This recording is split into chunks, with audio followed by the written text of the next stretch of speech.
bizarre. So we gotta make this decision on solid waste, and the information keeps coming in, emails every hour. You know what I mean? Yep. Digest it?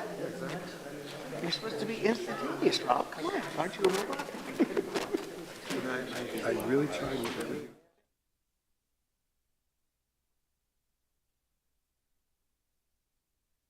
All right, we're going to go ahead and get started. And Kathleen, do we have somebody for the invocation? Yeah, I'd like to invite Margie Wilkie up to the mic to say the prayer tonight. Thank you. Dear Heavenly Father, Creator of heaven and earth and all that dwell in them, we thank you for our beautiful city of Grants Pass. Thank you for those who work hard to make it a wonderful place to live. Forgive us where we have fallen short in keeping it so. We lift up the mayor, public safety, and members of this council. Give them wisdom this evening as they make decisions on behalf of the people, as well as those who live in the county. Help them to be mindful of their responsibility to be good stewards over the people's money that has been entrusted to them. Let their decisions keep our community a place where families and businesses can prosper and live in safety so they can enjoy life. We deny access to any spirits of contention, confusion, or disruption.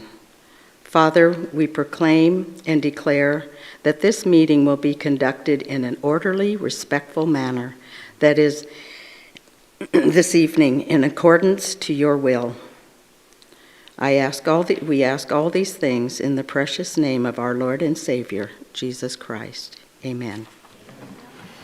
All right, please rise for the flag salute and remove your covers if you got them. I pledge allegiance to the flag of the United States of America and to the republic for which it stands, one nation, under God, indivisible, with liberty and justice for all. All right, just do a quick roll call. We got Rob. Here. Indra. Here. Rick. Here. Victoria. Here. Seth. Here. Eric is not present just yet. Joel. Here. All right, and Kathleen. Here. All right, we have a quorum. So before we get started into everything tonight, I want to take a few moments and we want to give a special recognition for outstanding volunteerism for Arden McConnell. A little bit of background with Arden. She was born and raised in Grants Pass. She was honored in Grants Pass High School's Hall of Fame. From an Oregon pioneer family, great-grandfather John McConnell came west for the gold rush and stayed, the first of 5 generations of McConnells within Southern Oregon.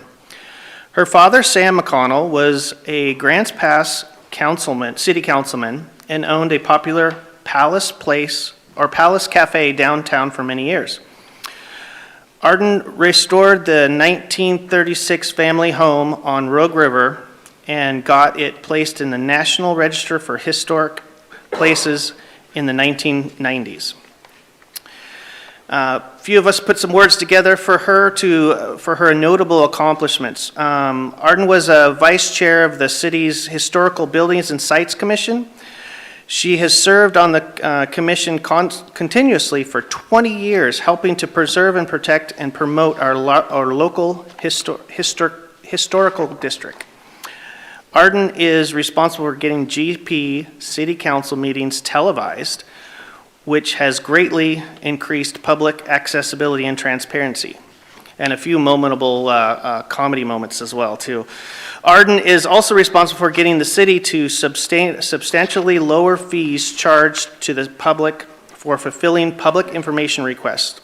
Among her many other accomplishments on the HBSC has helping get Riverside Park listed on the National Register of Historical Places by the National Park Services and helping to create a Residential Historic District in the city's northwest neighborhoods. Now, Arden was unavailable to attend tonight, but hopefully she'll be watching the meeting, or she can watch it afterwards since it is televised, thanks to her. Here with us is her son. He's traveled down from Washington State to be with her, and we want to acknowledge his presence, and if we could have you guys stand, I'd like everybody to give Arden and their family, for all their participation in Grants Pass, a well-rounded applause.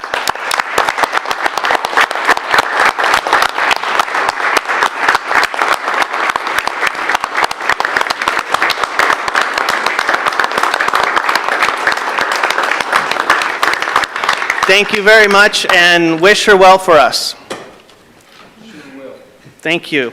All right, so we're going to start in tonight's agenda with interviews for the Budget Committee Clint? candidates. Yes, ma'am. I wanted to make a motion to extend the date for applicants for this pool to the Budget Committee. A second. Okay, we have a to receive applications? To extend the date on applications, because I think there's people that might have their applications in, but they aren't being interviewed.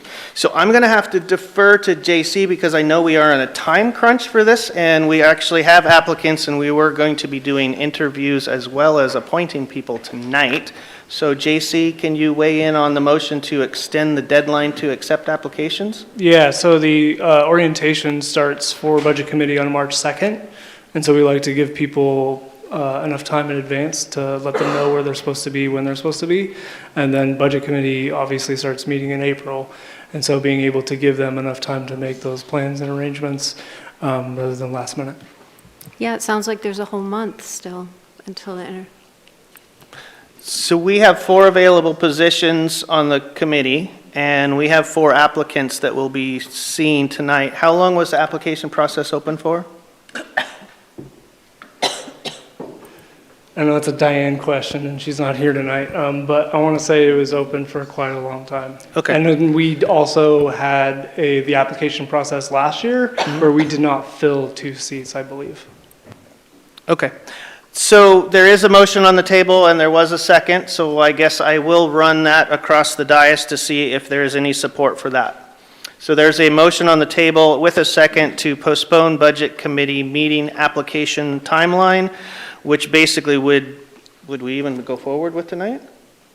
Well, I guess that'd be further discussion with council. If you're extending it, then you may not want to do the interviews today, or you've got people here who have been scheduled to interview, you can interview, and then if you get more applicants, you can interview them at a second opportunity. Okay, so let's just weigh in on the motion at hand.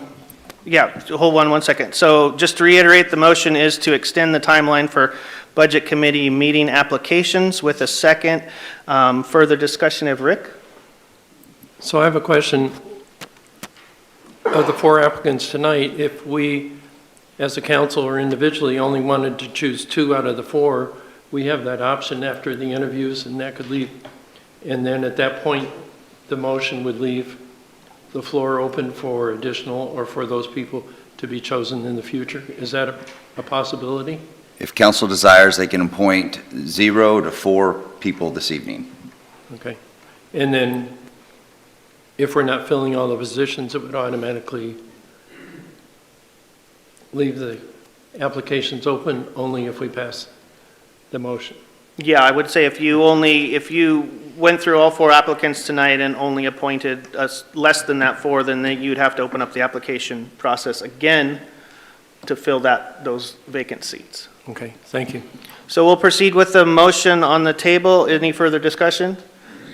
Rob? Can you repeat the motion? Sure thing. The motion is to post or to extend the timeline for accepting applications to the Budget Committee meeting, Budget Committee, with a second. Any further discussion or questions? Joel? So if the motion passes, then what does the timeline look like? That would have to go into discussion with council. So, I'm sorry. So if the motion passes, are we still going to go forward with interviews tonight and appoint whatever number we might feel appropriate to do tonight? Or does that cancel our our process for appointing people tonight. In other words, we can extend this if we don't appoint 4, but if we appoint 4, then there's no extension needed, right? But are we still going to go forward with the process of interviewing and appointing tonight, even if this gets extended? So as the way I understand it, the motion is limited to just extending the timeline for the applications. If it's needed. It would have to be further discussion if this passes. Gotcha. Thank you. Victoria? I would ask Counselor Crone if you would entertain a friendly motion to open Budget Committee applications for a determinate time, like 1 week, and then also, and a second friendly amendment, that we would go ahead and interview the people who were here tonight. Yes, I think that would be fine to extend it a week and interview tonight, but also leave it open to interview the people that might have their applications in a week. Aaron? From a date perspective, one of the reasons why we left 2 positions open last year was we were in a situation where we were getting close to actually having our first budget meeting, and we didn't have applications. So we decided not to fill those positions because we didn't want someone coming in after the process has started. In order to meet that timeline on when we're going into the budget, if we left it open for another week and a half, with applications closing on the 13th, if this is where council wanted to go, we could then potentially schedule for interviews on the meeting of the 18th, where you would interview and appoint like you're scheduled for tonight. If you do not appoint all 4, or you appoint less than that tonight.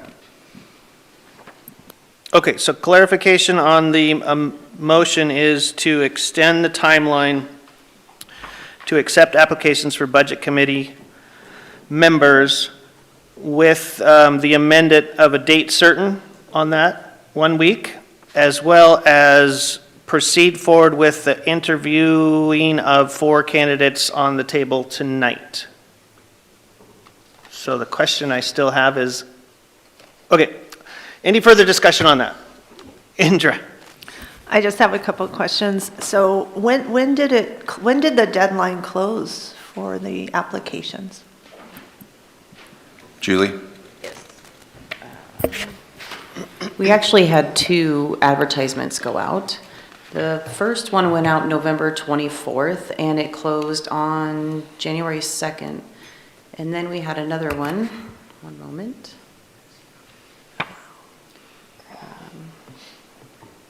It went out January 6th. And, sorry, there's a lot of folders here. It went out January 6th, and then it closed on January 23rd. So we've been advertising for this since November. Okay, and do we have applications that came in after the 23rd? I'm not sure. I can go through Diane's files. That's not something I handle, but I could look through her files. Because it sounds like we know of people that wanted to apply but didn't get it in, is what it sounds like. Okay. I'm not opposed to extending it a week out if we have better, not better. I'm glad that the applicants applied, but it would give us more to look at, to have a bigger choice, which I think is always good. So I'm not opposed to that, as long as we do interview tonight, which we are. Rick? So I just want to confirm, if the council wants to, we can, after the interviews, we can approve 1 or 2 or more people accordingly. Is that correct? That is still a question at large. Okay, well, I would be The motion doesn't cover that. Okay. Did the amendment cover that? No, the amendment covered interviews tonight. Okay. Seth? Yeah, I would only be supportive of this if we can interview and appoint tonight. If there's open space, then we can extend it. Okay, so the motion on the table, as it's been stated, is to extend the time period for application acceptance an additional week, as well as interview the 4 applicants through an interview process tonight. That is the extent of the motion with a second. Any further discussion? Well, yeah, so it's clear that, I'm unclear, and it seems other councilors are unclear. If this motion passes, at least myself and some others say they don't want to kill the potential for appointing people tonight. So I guess I'll go back to the person who made the motion. What is your intent Yeah, there? I can make amendment to that I would like to extend it for a week and then include the people in the voting process that we would potentially be still interviewing. Okay, so is your intent that So we would be able to not form tonight? not make the vote tonight, but interview the people that are here. I don't want to waste their time. I want them to be able to interview, but also include the ones that might have applied within this next week. So, I'm sorry. So to clarify the motion is the way I'm understanding it, is the motion is to extend the applicant time period an additional week, interview the 4 applicants that are in-house tonight, and no further action would happen tonight. So we would have to push actually appointing budget committee members to a date certain after the applicants, additional applications would come in and additional interviews would have to happen. Is that how your motion plays out? Yes. Yes. Okay. And there is still a second on that after all the amendments? Yes? All right. Seth, did you have something? Indra? Yes, while I'm not opposed to having more potential applicants, I guess my concern would be those who already applied and were interviewed and thought we would decide tonight. And would that put off people from applying to committees because they don't know what we're going to do? When the application process closes, they think, well, there might be extra weeks. So that's my only concern. I think it is something to think about. Kathleen? Well, I think if we voted tonight, then people that would potentially still apply would not even do it because they think it's not worth it. It's already happened. So I think that I believe that there are applications that missed the deadline that are ready to be interviewed, but they weren't included in this tonight. So I'm just making appropriations for that to happen. Further discussion, Seth? Yeah, I mean, I think the deadline's a deadline, right? That Julie said that this has been out since November. I mean, that's plenty of time to have an application in. So again, I'll only be supportive if we interview tonight and we can appoint tonight. If we have open spaces after that, then great. But other than that, I'm not in support. Okay, to reiterate the motion so everybody is fully clear, the motion on the table is to extend the Budget Committee application deadline an additional week, interview the 4 applicants who have submitted already tonight, and nothing else happens tonight. Rick, did you want to add in? Well, I guess I would like, after we do the interviews, I would still like the opportunity to vote on the 4 applicants that are before us tonight. But if we only elect 2, then I think at that point we would leave it open for new applications. Thank you, Rick. Just to reiterate the motion again, the motion is to extend the timeline an additional week to accept applications for the Budget Committee, interview 4 applicants in-house tonight, and no further action tonight. So no appointing Budget Committee members tonight. So let me just try to clarify. Go ahead. So just to clarify then, it's my understanding that if people vote yes on this motion, then we cannot appoint anyone tonight. Right. Anyone who wants to vote no, anyone who wants to appoint someone tonight, or all 4 potentially, would have to vote no on this motion. Correct. Thank you. Any further discussion? Seth? Can you make an amendment to appoint tonight, and if there's open space, then we'll extend it? Yeah, I guess that's fine. I mean, I think it would be great to wait and include the ones that might still want to be part of this. So that was just my intention, is to be fair for everybody to vote all at the same time on all the applicants. Okay, after well, you're trying extending to, you're trying. After extending the. Yeah, you're the trying to timeline. judge the support of all 8 council members, or 7 council members that are present. So are you extending your motion even further? Yes. Okay. So to clarify your motion. So basically, we're just kind of back to square one, actually. But the motion on the table is to extend the Budget Committee application timeline an additional week. Interview 4 candidates that are in-house tonight. Council has the ability to appoint all 4 council members, or all 4 committee members, or? Well, has- that's why I wanted to wait with the vote, because that's kind of weird. Well, I then mean, stick with it your would be- original- Yeah, it would be great to be able to just do that, vote on them all at the same time. Okay, so I would go back to your previous motion. Correct me if I get this wrong. Your previous motion would be to extend the application deadline additional week for the Budget Committee, interview 4 applicants in-house tonight with no appointments tonight. That was Okay, what so I was that is your thinking. motion on the table. We have a second still. Any further discussion before we have a roll call vote? Joel? Well, I like to just have one vote and have all the pool of applicants available. It doesn't seem to me to have phase 1 and phase 2. That sends a poor message to anybody that's not selected in phase 1 that's qualified. So I think they all need to be evaluated at the same time. My thoughts. Okay, so the motion is on the table and everybody's clear with the motion. We're going to go to a vote because we have 1 applicant we're pushing their timeline at this moment in time. Indra. Oh, sorry, Kathleen. Yes. Indra. Yes. Joel. Yes. Victoria. Yes. Seth. No. Rick. No. Rob. No. Holy crap. 4 to 3 yes. Oh, sorry.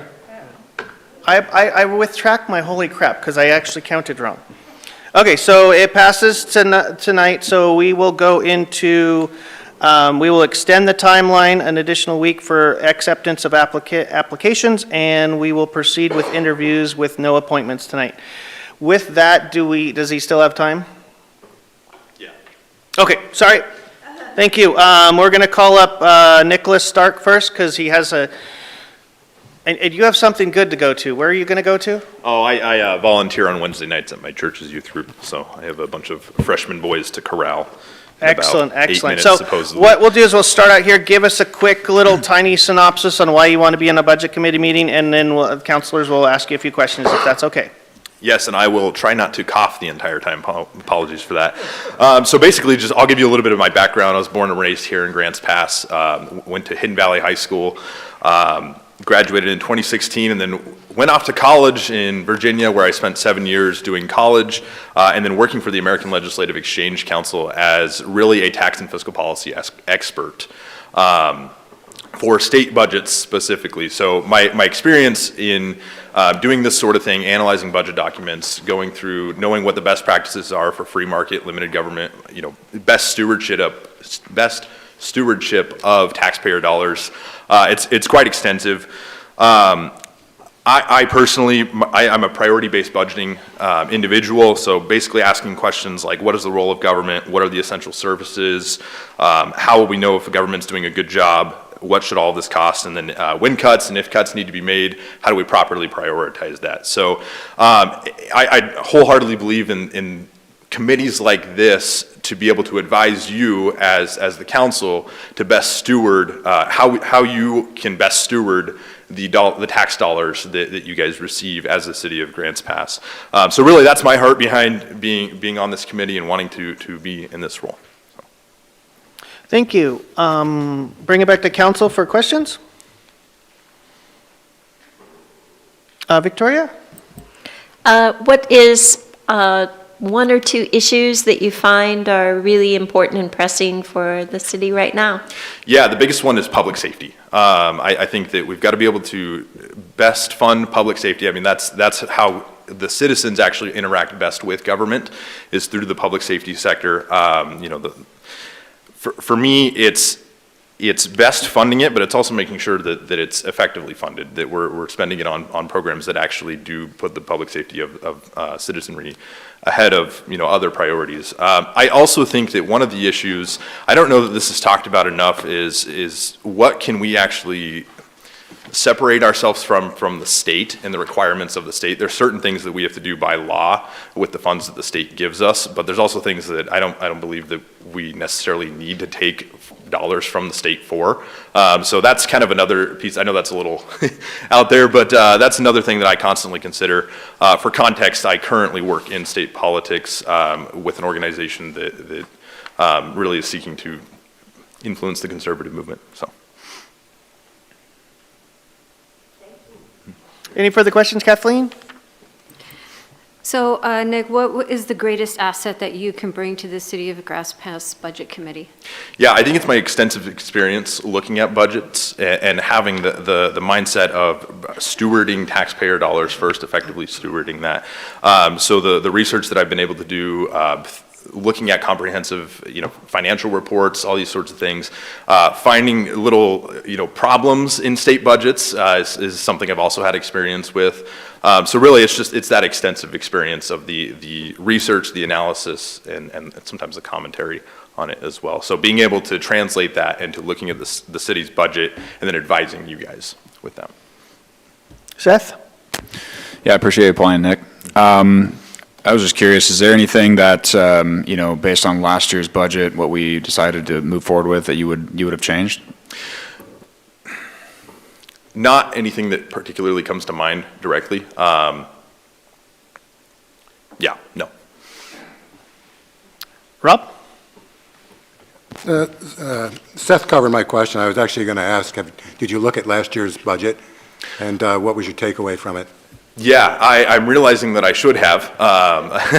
So I'll admit that. And my intent is to look at that and know more extensively in the future. Well, thank you for your honesty. Any further questions? All right, I'll leave you a couple minutes with parting. Oh, we have a question?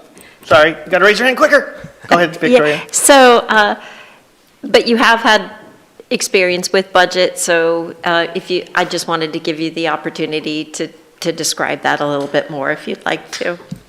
Yeah, so I'll just talk about the research that I did previously with the American Legislative Exchange Council. Or ALEC is the acronym. I'm going to use that quite a bit because it's a lot easier. So my research at ALEC primarily focused on tax and fiscal policy within state budgets. And what we would do is every year, one of the reports that we would put out was an analysis of state pension plans and looking at how they're funded, doing actuarial accounting to estimate what is the unfunded liability of the states actually, apart from what they actually give. So, going through the annual comprehensive financial reports that states put out to look at these different, variables and doing the math to calculate all that. We would also do that with bonded obligations, which you can find in the same documents for a lot of states, as well as other post-employment benefit liabilities that go to public workers as well. So that's just a snapshot of that. Other things we would look at, what do states spend on? How can they reallocate some of the tax dollars when states were looking at tax increases, that sort of thing. What could they cut back? What could they scale? That sort of thing. So. Thank you. And last call, any further questions? Do you want a couple parting words? I just want to say thank you. All right. That's it. Well, thank you for your time, sir. All right, next applicant, we'll just go opposite list. Heidi Napier.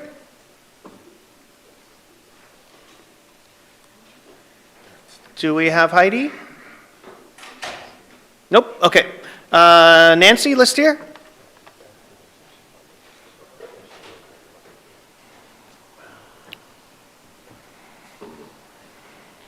Go ahead and give us a little opening statement, and then we'll ask you a few questions, if you don't mind. Okay, well, this is the second time I've applied for the Budget Committee. Replied last year, and I think that I could have added some value to the Budget Committee last year. If you'll see from my application, I usually say that I was a financial analyst for IBM for almost 32 years. So I wanted to expand on that a little bit because a lot of people don't really know what that means. And IBM afforded me the opportunity to change jobs about every 2 years. So I started in basic accounting, general accounting, did expense accounting, did cost accounting. I did pricing. I priced laptops all the way up to mainframe computers.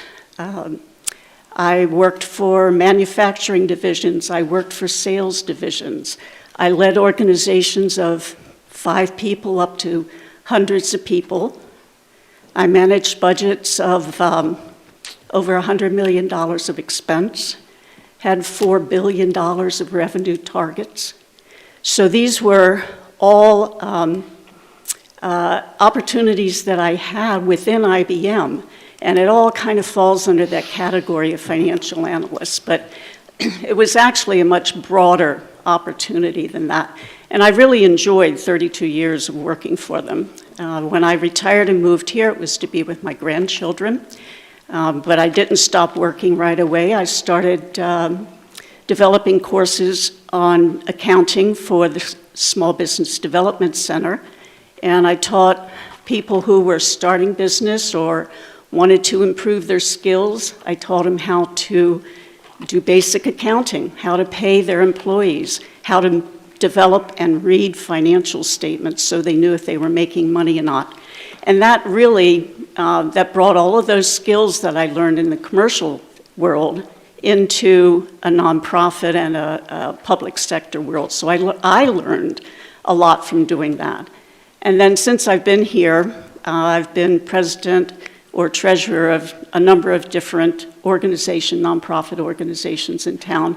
And I'm currently on the board for the Josephine Community Library Foundation, which is, of course, another nonprofit raising money for the new library. So how does all of that play together? Well, in putting together your budgets, you do the same thing that I did in the commercial world. You started out just recently doing your strategic plan. Now there's going to be an operational or a tactical plan developed which says how do you take that strategic plan and make it happen this year and every year in the future. You're going to set up budgets and goals, and you're going to track the actuals and report on those monthly and quarterly, and that's what I did. That was my experience, and that's the value, the skill set that I would bring to the Budget Committee. Excellent, thank you. Bring it back to council for any questions. Kathleen. So I'm curious, what is the most important financial issue facing the city and why is it important? I would put it under the heading of economic development because there are so many things wrapped underneath that. We need to find ways to sustain the businesses that we currently have and support the businesses that we currently have in town, but we also need to find ways to bring new businesses into town. I mean, losing Dutch Bros headquarters was a significant blow to the city, and we need to find ways to bring companies into our town, and that supports our tax base, which enables us then to do all of the other things that are in your strategic plan and are very important to the city. Does that answer your question? Thank you. Any further questions? I'll just piggyback on that one. Go right ahead, Kathleen. What other financial issues face our city, from your perspective?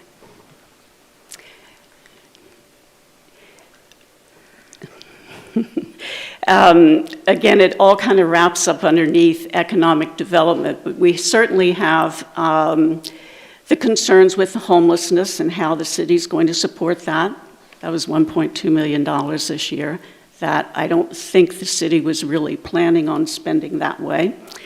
We have the salaries the salary negotiations that have been going on almost a year now with the, not the negotiations themselves, but trying to understand and plan. That's a big impact to the city long-term, is how are you going to fund that? And of course, we always talk about safety and law enforcement, and those are probably the biggest areas where the city's going to continue to have concerns and have to figure out how to fund it. Thank you. Any further questions? Rob? Yeah, thank you for being persistent and applying again this year, because your application looked noteworthy last year to me, so thank you for another shot. So you've identified a few areas that are, of course, areas of concern, and and people very eloquently can do that during this interview process, but when it really boils down to it, there was some controversy last year about what actually is the role of the Budget Committee, and do you have any thoughts on that? You all, as the council, sets the direction, the strategic plan, and gives direction to the staff. The staff supports you in developing the budgets and making sure that they can be carried out effectively. The Budget Committee is there to make sure that the budget all ties together, that nothing's been overlooked, and to help you all understand, and it's just another set of eyes to make sure that everything is covered. It would not be the place of the Budget Committee to make recommendations on changing the budget. That's way too far down the road to be able to do that. But hopefully there would be some discussions about possibly some alternative ways to look at things. Thank you. Any further questions? All right, you want to leave us with a few parting words? Well, I hope to be part of the Budget Committee. I think I have a lot of value to bring to it. There's not a lot of people who are trained to sit down and really look at the volumes of information that are part of the budget, or who enjoy doing that. And unfortunately, I guess I could say I'm one of the people who like to look at numbers. Numbers tell a story.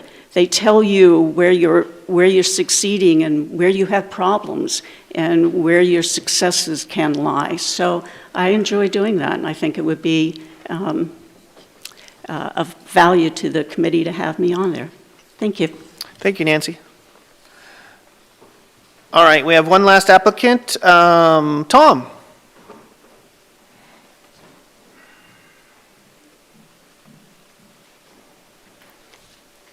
Good evening.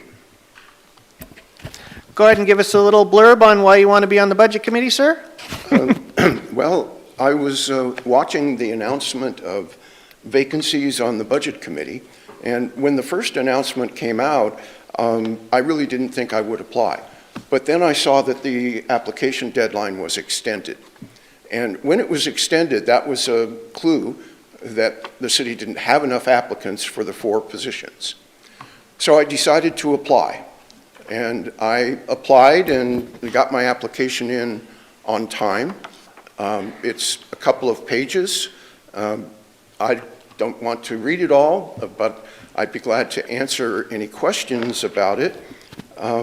My perspective is, first of all, as an academic economist, there are a number of concepts that are helpful: opportunity cost, the time value of money, looking at product life cycle costs, and I think a lot of those are quite relevant to analyzing the budget.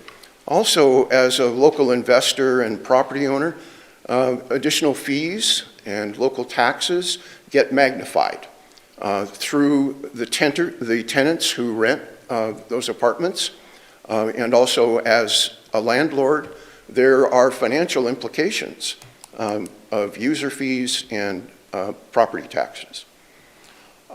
Also, my family is here. I have 2 grandsons that are starting their careers here in Grants Pass. So I'm very interested in the relationship between the public sector, the private sector, through the budget. And I just want to add one more thing. Fund accounting is such an esoteric science. And over the years, I've learned a lot from Mr. Rowley about how to read budgets and how to understand fund accounting. It's not common. It's something that, in order to be effective in the budget committee, you really need to master at least the minimum of understanding of budget and fund accounting. So I'd be glad to answer questions. Thank you, sir. Any questions from council? Rick? Thank you, Tom, for applying. Could you elaborate? You were on the budget committee many years ago. Could you elaborate? You've already touched the subject a little bit, but can you elaborate what you learned and what you bring from that original exposure? Yeah, a couple of things. One is that there's a really fine line often between policy and resource allocation questions. And it's clear that through strategic planning, the council sets policy. The budget committee then reviews the goals and looks at the resources that are available and makes recommendations regarding the allocation of those resources in pursuit of the policy established by the council. There's a fine line there that is sometimes very difficult. And I think it's important to keep that in mind, but also be a little bit flexible in having the budget committee participate in review and analysis of the implications of council policy decisions. Thank you. Any further questions? Rob?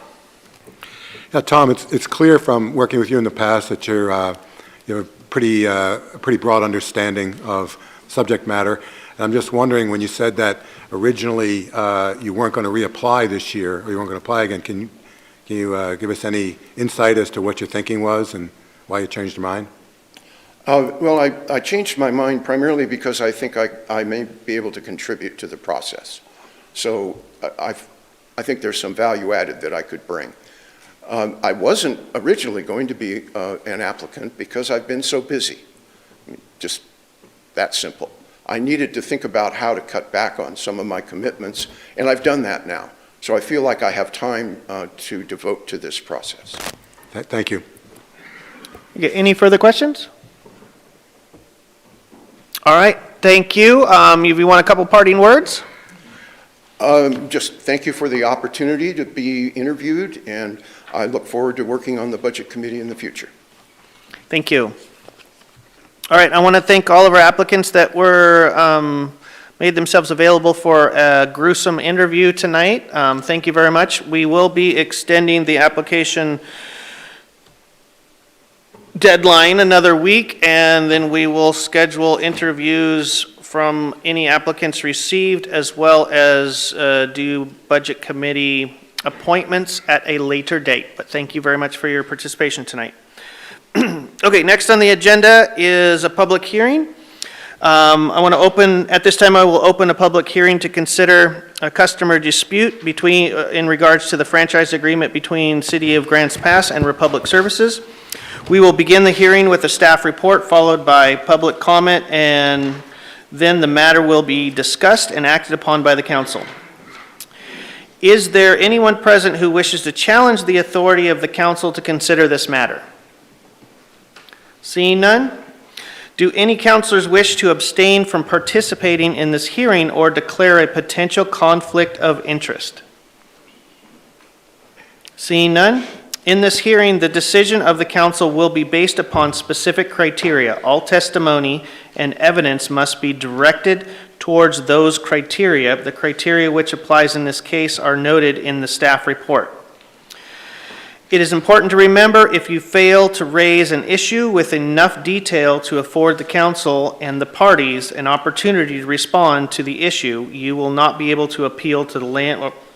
Oh, actually, that part doesn't actually apply to this one. I apologize. We're going off on a tangent here. Now we will proceed with the staff report. Thank you, Mayor and Council. This is a little bit different. What we have before you tonight is a public hearing to resolve a complaint a customer complaint between a citizen and Republic Services in regard to the implementation of the franchise agreement. So just a bit of background, the franchise system in Oregon gives government agencies the right to give exclusive rights to provide certain services to their communities. Solid waste franchise rules were codified in the mid to late 1980s as major changes were made requiring cities to provide additional recycling options. Solid waste franchises provide agencies with better tools to provide cost-effective, environmentally compliant services. The city, however, has had its franchise agreements in place prior to 1985. They've been updated as service needs or regulations have changed. The benefits of the system have included clear points of responsibility, consistent service standards, streamlined collection, efficiency of scale, reduced road wear and tear, enhanced safety, reduced noise and traffic, and equal operational standards. The franchise agreement gives the franchisees exclusive rights to the collection and transportation of solid waste. Limited exemptions do exist within the agreements, but do generally preclude the transportation of solid waste for profit by any business in the franchise area. The agreements also specify dispute resolution procedures when a customer feels that the services provided are not in accordance with the agreement or that the franchisee is not acting in accordance with the terms of the agreement. So next in your slide is the customer dispute resolution. It is a pretty simplified process. The aggrieved citizen will try to resolve that issue with the franchisee. If that dispute remains unresolved, that citizen may petition the city in writing for a hearing on the complaint, and that is in your council packet, I believe is attachment 1. I'm pulling that from memory. If I get it wrong, it's 1 or 2. And the city shall have the authority to determine whether the complaint is unfounded, and that's where we are today, is for you to hear that complaint. If we get to this and either party still remains unhappy with the decision, the next step would be for the aggrieved party to then asked to go to an arbitration hearing through a state arbitrator. So Mr. Kirkpatrick is here tonight. He has been prohibited from using the Merlin transfer station by Republic Services due to repeated violations of the franchise agreement. Mr. Kirkpatrick operates 2 businesses which he contends fit current exemptions in the franchise agreement, which should void the prohibition of his ability to utilize the transfer stations. The 2 businesses are the 2 Guys, 1 Truck, which is advertised as a junk removal service, and Thrift Right Here, which is advertised as a charity thrift store. In his complaint, he cites 2 exemptions, 2.81 and 2.87, and that's what we're here to determine tonight. Exemption 2.81 allows for the collection, transportation, and reuse of repairable, cleanable discards by private charitable organizations regularly employed in such activity. So to qualify for that exemption, Mr. Kirkpatrick must demonstrate that the businesses are private charitable, or that he is a private charitable organization, and that the materials being collected and hauled are repairable, cleanable discards intended for reuse, not just solid waste.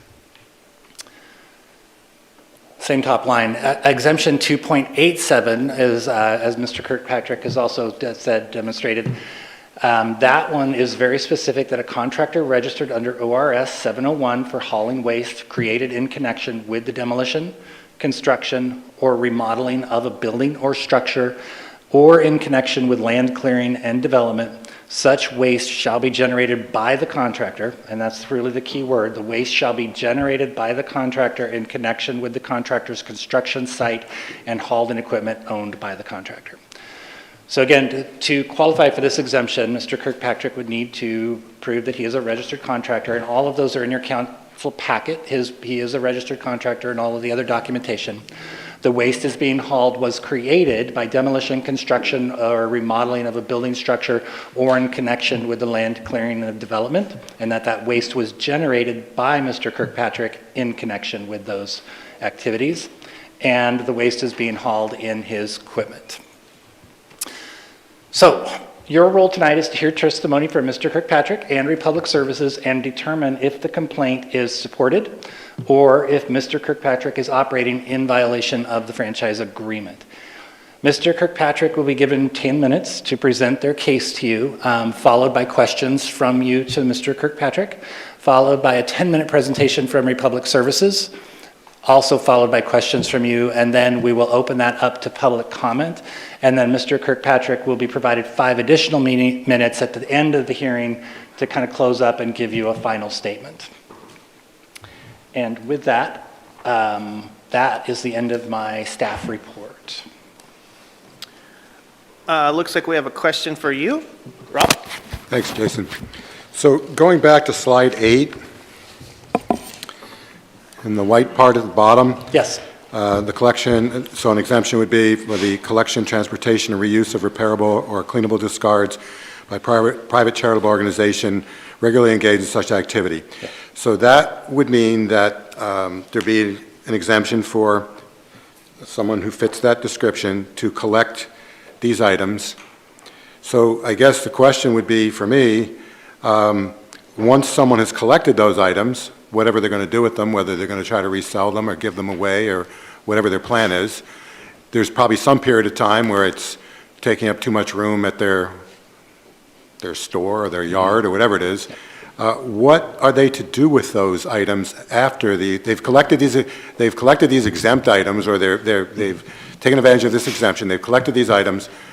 What's the next step if they have no use for these items? What are they supposed to do with them?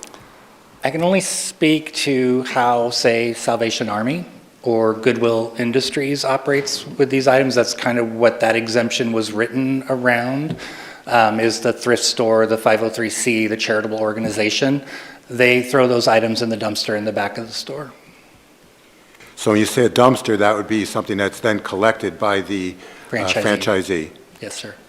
That would be your understanding of what those organizations might do? Yep. Thank you. I guess we got a couple other questions. Rick? Thank you, Jason. Can you go to slide 3? So the franchise system in Oregon, is a solid waste franchise the norm for most of the cities in the state of Oregon? That is my understanding, yes. Okay, thank you. Okay, I think we're good. We got one more question. Indra? So you mentioned they have dumpsters in the back of the stores to put them in, so which they pay for to the company, but when you bring the waste in a truck to the company, you still pay for it. So do you know, are the rates much more to get the dumpster rather than bringing a truckload directly to the dump? I'm not sure I know how to answer that question. Because service rates vary depending on the size of the dumpster, the frequency of the pickups, so there's a lot of variability there. It probably is slightly less expensive to drive that to the transfer station, but the franchise rules in general require you to only haul waste that you have generated. So that's kind of where the crux of the dispute on the franchises is coming to. But I didn't answer your question because I'm not quite sure that I got there. And you mentioned 2 of the bigger thrift stores, yeah, but we have a lot of smaller ones. Do they all have dumpsters? The other part of it is you have to be a 503C charitable organization to be allowed to haul these in the exemption. So just a thrift store will not necessarily qualify you for that exemption.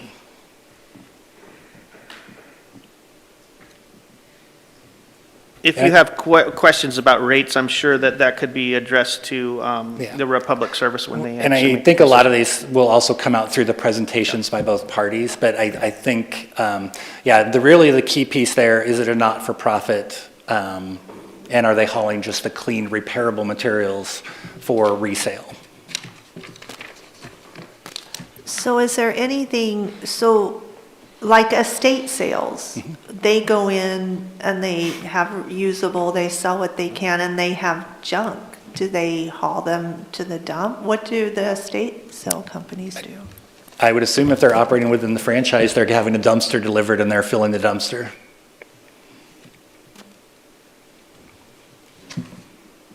Okay, it looks like we've sufficed that. Now we will have the complainant. You have 10 minutes for your presentation. Please start with stating your name and occupation and go for it. Hi, Connor Kirkpatrick, Two Guys, One Truck in Thrift right here. Just to answer a couple of the questions, first of all, I have a dumpster at my thrift store from Republic Services. I fill it up every week and it gets emptied every week. Part of the issue is when I put a couch into that dumpster, they take it out, and then in the morning I go out and the couch is on the side of the dumpster and I can't get rid of a couch or a recliner.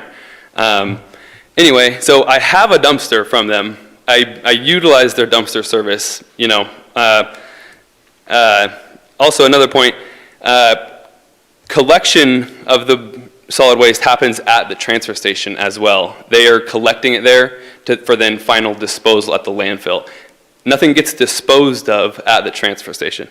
It's getting further collected there. So I'm trying to stay within and help them collect the solid waste and take it to be disposed. I'm not questioning the franchise system.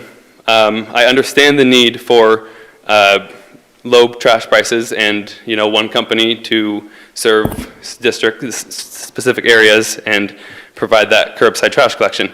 I'm fitting within the exemptions. So I'm here to issue a formal demand that this city council fulfills its statutory duty to enforce the 2022 franchise agreement in its entirety, including the exemptions. For years, Republic Services has maintained an unlawful ban against me, my small business, and my nonprofit. This is not a request for a favor. I'm not asking for permission to operate my business. It is a demand for the rule of law. Republic Services is practicing selective enforcement and retaliation against those of us who highlight their service failures and environmental record. By allowing this ban to continue on city-owned property, the city is participating in willful negligence. Republic claims I am an unauthorized hauler. Your own contract states otherwise. It was just brought to my attention today that there is another exemption that I qualify for. Section 2.89 explicitly exempts persons engaged in property cleanup for preparing a property for sale or abating nuisances. I am a licensed contractor and a nonprofit leader doing exactly that. Why is this exemption vital? Because Section 3.1.6 of Republic's contracts says they won't go into garages, upstairs, or through gates. They refuse the hard labor, and then they ban the only people, like me, who are willing to do it. This creates a predatory environment for our seniors and disabled neighbors. If an elderly resident can't move a mattress or a couch to the curb, and Republic won't go get it, and the city lets Republic ban me from helping them, where does that waste go? This is a violation of the Americans with Disabilities Act and the public trust. Republic may point to when I removed cardboard from the parking lot of Bath & Body Works on their opening day. Republic failed their customer, leaving that customer with a nuisance in their parking lot on opening day. I abated that nuisance, and I brought that cardboard to a Republic Services cardboard dumpster at my store. Now let's talk about who is actually doing the work of environmental stewardship.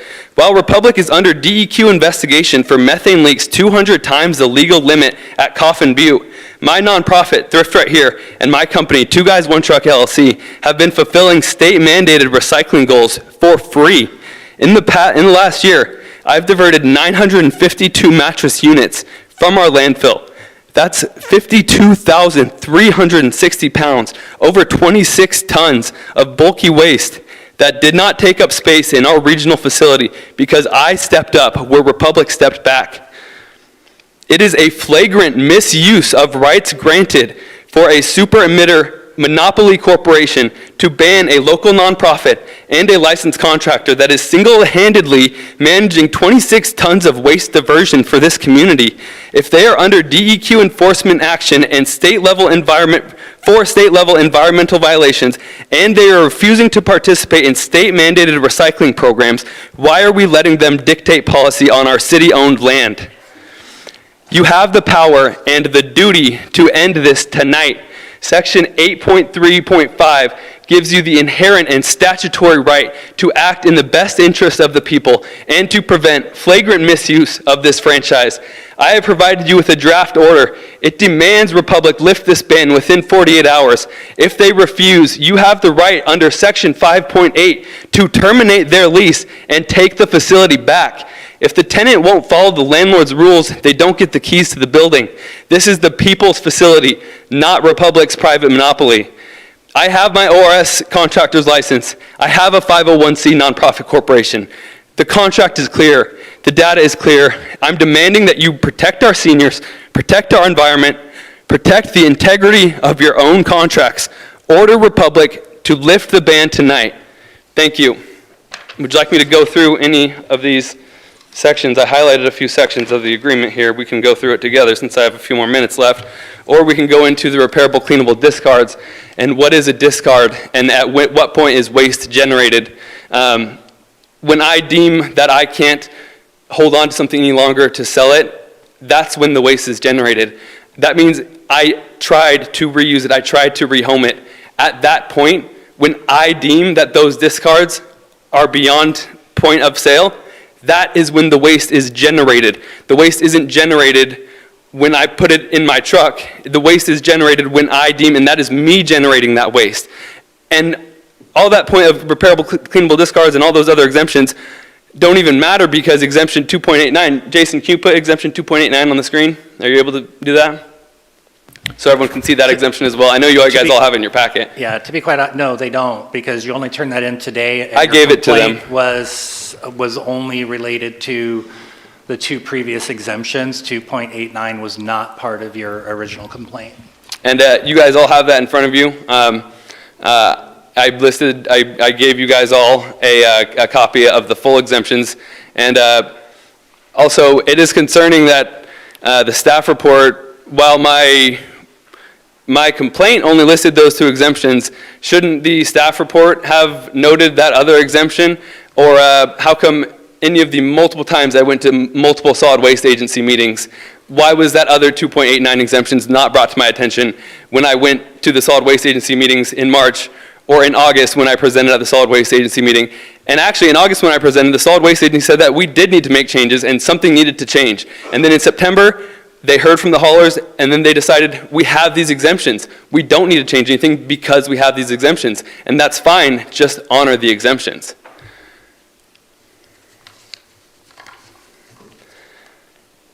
And I guess I'll just defer my last 2 minutes if I need it at the end. And then questions, or is it question time? If you're done, you can take more time if you want. If you're done, we can get some questions from the council. Okay, yeah, I can take questions. All right, any questions from council? Kathleen and then Rick. Kathleen? Yeah, I hear your frustration, Connor. It's loud and clear. I want to address something a little bit more simpler, and it was maybe the charitable aspect of your business. Do you earn income with your business? Are you talking about as a licensed contractor or my nonprofit thrift store? Your nonprofit thrift store? No. None? No, I don't earn any income from my nonprofit thrift store, no. Okay. Further questions, Rick? Thank you, Connor. So for your nonprofit and the store that you have, do you actually have employees there, or is it just basically you, or? I have volunteers. I don't have any employees. I actually, a lot of homeless people come by and I let them volunteer and they help out and, they'll help me clean up and organize and stuff. So I don't have employees, no, I only have volunteers. Okay, thank you. Further questions? I got Seth and Indra. Seth? Thanks, Connor. On that subject of the nonprofit, so are you operating at a loss as a nonprofit, or is the extra income that you may be generating going towards a charitable I'm just kind of trying to figure that out. What was the question? Am I operating it as a loss, at a nonprofit? Yeah. Yes. Okay. And then, as a nonprofit, a 501c3, correct? Yes. Do you have a board of directors? Yes. How many is on the board? I'm just curious. 4. Okay. Further questions? I got Indra. So I'm wondering, how did it occur? Did you try to resolve this dispute with Republic first? Yeah, well, despite, not counting the multiple solid waste agency meetings that I tried, that I've been to the whole past year, I emailed Republic Services prior to this hearing, and I let them know, you have a chance to lift the ban on me right now. These are the exemptions. You can lift the ban right now, and we can avoid this hearing. So yeah. Also, the other thing is, the city has the right and the authority to enforce the contract, not the contractor. It's the city's job to ban people from the dump if they're violating the contract. It's not their job to decide who gets to use the city-owned property. Okay, can I? Yep. And so how did you come to their attention? Like, do you go every day, every week? Were you going so often that they noticed you? Why? I haven't been to Republic Services Transfer Station in over 5 years. But yes, and this was back when I first started my business over 5 years ago. And I used to have a magnet on the side of my truck that said junk removal. And then at first they said, hey, you got to take that magnet off. You can't be advertising that you're doing that. And so I took the magnet off and I kept going. And then finally what the Republic Service worker told me at the time is he said, hey, the city's cracking down on us. We can't let you dump here. And that's what I was told. And then I got a call from the sheriff telling me I was no trespass from the facility, which is odd because I never committed a crime and it's a public property owned by the city. So yeah, I brought too much trash to the dump, I guess you could say. I brought a suspicious amount of trash that they assumed I was hauling trash for someone else. How often were you going? Probably a couple times a week. Okay, and in your thrift store services, do you ever go to properties and just pick up trash, or is it always items? So no, yeah, and so if as a licensed contractor I ever get a call that there's a property full of trash, I order a dumpster and we do that. And actually, that reminds me, there was actually a specific job I went out and I quoted because. Also, as a contractor, if you have a house that's hoarded full of stuff, there's trash everywhere in the house, you can't even bid that remodel until everything is out of the house.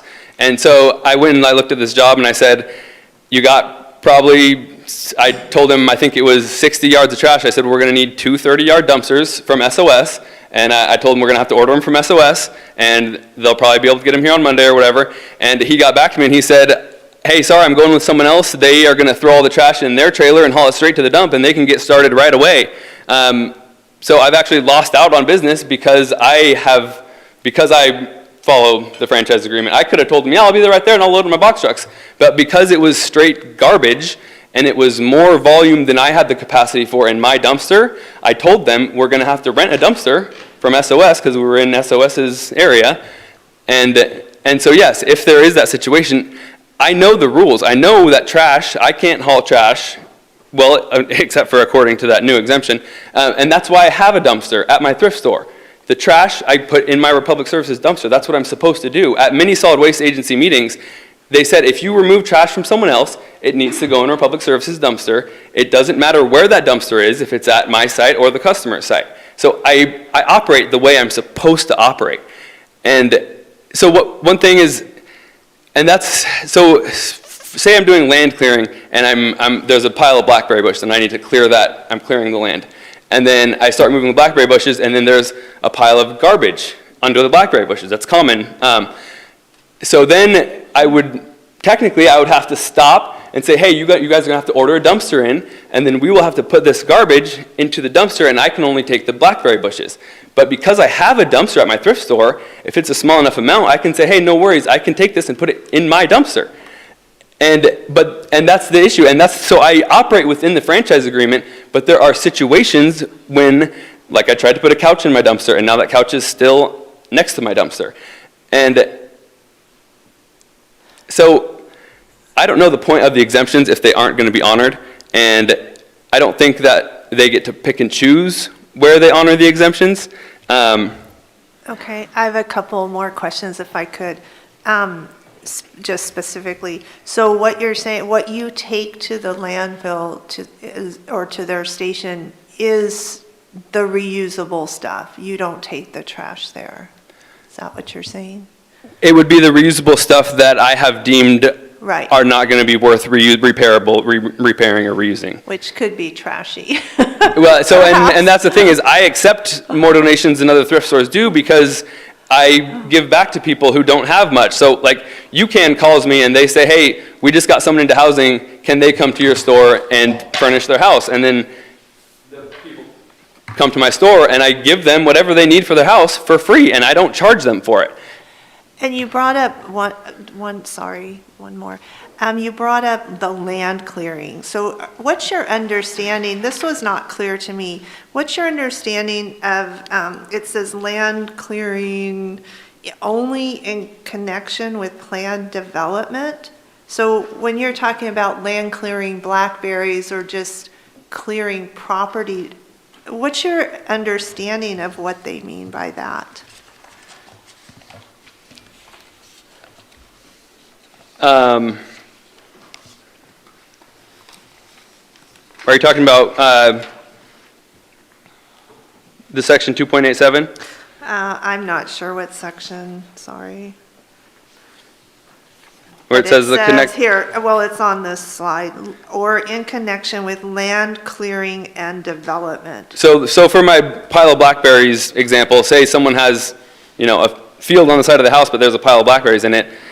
We need to clear that land and make it flat before they can then develop and build on it. That's my understanding of land clearing the land for development. So the land clearing is in connection with development. Yeah, in those instances. A gray area? I don't And then there's also the demolition, which this happens all the time. There's an old broken down shed that is a liability to the property owner and they need it torn down. Sometimes there's garbage in those sheds. Sometimes there's repairable, cleanable discards. There's old tools and stuff. So, and that's kind of where the dual entity comes in. My thrift store, I save the old tools and I put them in my store. I put the trash in the dumpster, but then when I have the construction debris, I should be able to haul that to the or to the transfer station. And why am I personally not allowed to do that, but any other contractor is allowed to do that? I understand what I can and can't haul. Further questions? I got Seth and then Victoria. Seth? Yeah, I was just curious why just Republic Services? I mean, I know, I think in the past, Southern Oregon Sanitation has come up. I just saw a letter come in through our email today from Douglas County. So why just Republic in this instance? I mean, if you're going to go fight two people, you would rather fight two people or one person. And no, also the real main reason, Southern Oregon Sanitation owns the property that they operate on. They own the property that they operate on Redwood Avenue.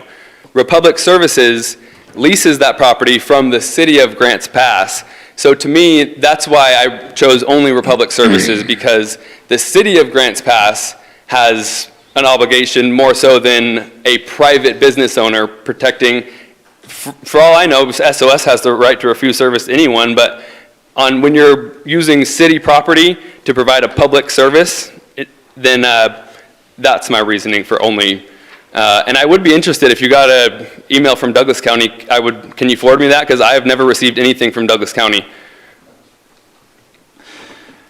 Yeah, we'll talk about that. I was curious on the 2.8.7. I mean, I kind of get where you're coming at, but I've read it, and I mean, it's clear to me that it's a contractor that is doing the job, the demolition, the construction, that then has the right to take their materials to the dump and get rid of it, right? So you're not actually doing the construction. Why would you say that? I am. I do physically, I am a licensed contractor. I do the construction, I do the remodel. I am, yes. I mean, I guess if you are, yeah, then that makes sense. Yeah, that's what I'm saying. I'm telling you guys that I do that. I am a contractor, and I do that. And I would like to be able to do what every other contractor does. So it seems like this is very nuanced. It feels like there's areas where it could be an exemption, there's areas where it's probably not. I mean, based on what you're saying. I'm just trying to understand, I've read through it. What is your ultimate goal? I mean, you got the nonprofit, you've got the for-profit side of it. What are you trying to ultimately do? I mean, I understand, there's probably times when you have the license, so you are doing work, and that makes sense. But then, again, it's nuanced, right? And you said there's people that are out there probably doing it, under disguise, right? They're not being truthful, and that's the nature of the world we live in. But yeah, so I don't know, it's tough. I'm not sure if I'm answering your question, but you reminded me. There's also currently in Grants Pass peer-to-peer junk removal services that are in violation of this franchise agreement. You can go on Load Up, say, hey, I need a couch removed, and then anyone with a truck can sign up, and then they're violating this franchise agreement without these exemptions.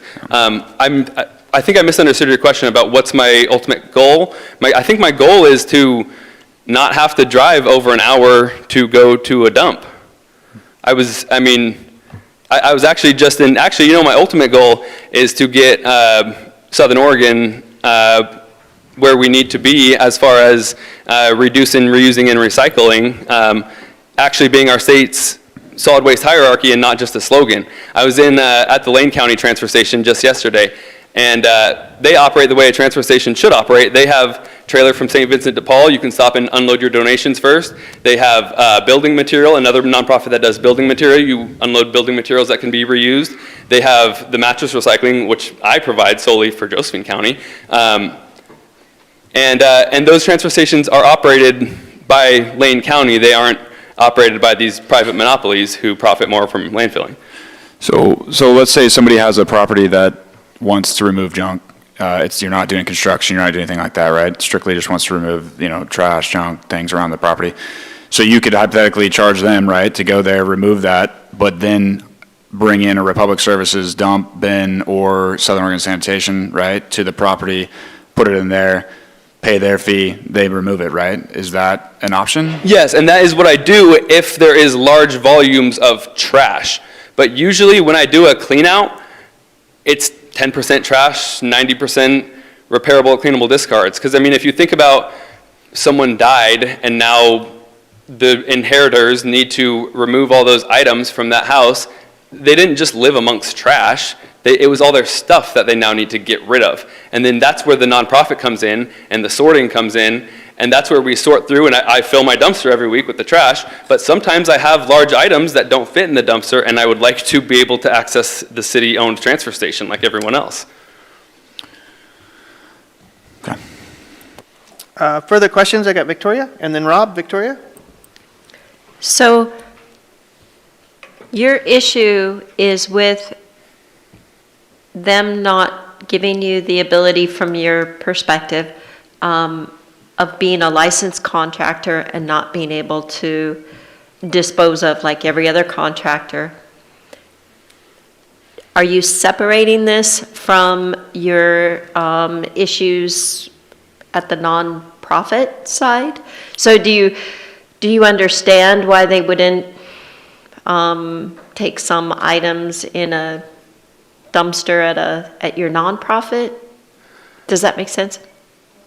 Yeah, I think it makes sense. I understand the distinct separate things that each separate entity can haul, if that was your question. I understand that my contract as a licensed contractor, I am only allowed to haul the construction or demolition debris that I generate. Should be allowed to haul that to the transfer station as a licensed contractor.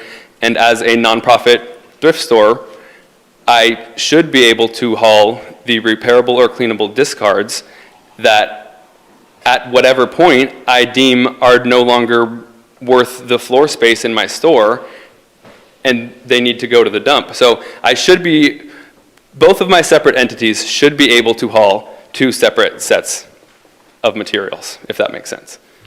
Do you think that they believe that you might be like mixing and matching these, and so that's why they think it's kind of, I mean, do you understand that that is what they're saying, or no?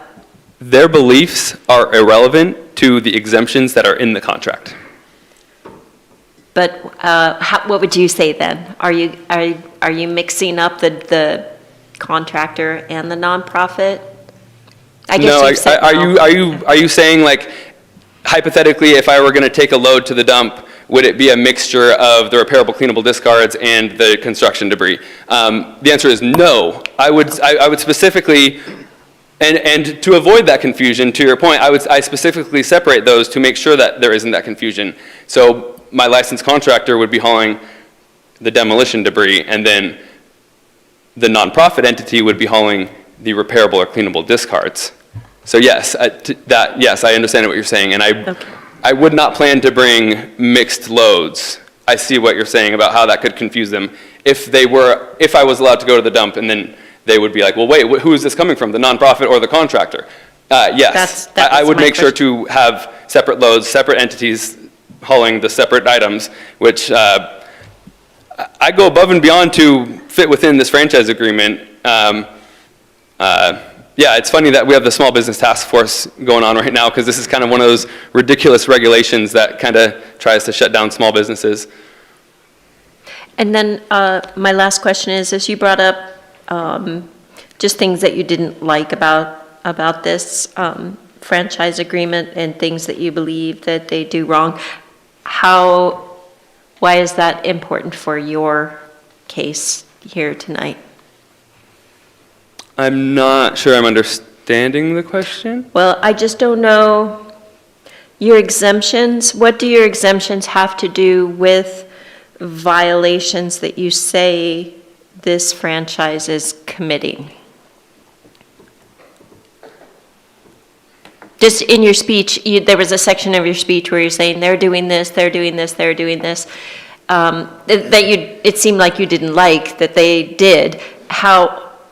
What bearing does that have on your case here about your exemptions?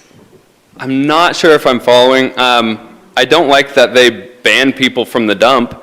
I mean, Jason could probably tell you how many illegal haulers they've banned in the past year. It's over 10. I'm not sure if I'm answering your question, but I don't like that this franchise agreement allows for them. I don't like that the franchise agreement gives the haulers, the unilateral authority to ban people without cause or reason. I think if they want to ban someone, they should bring it to the city council or bring it to the solid waste agency and say, hey, we want to ban this guy because he's bringing other people's trash to us, or whatever they want to do. So I'm not sure if that answered your question or not, or I'm not sure if you were referring to when I mentioned what's going on in Coffin Butte, because that was just, is that what you're referring to?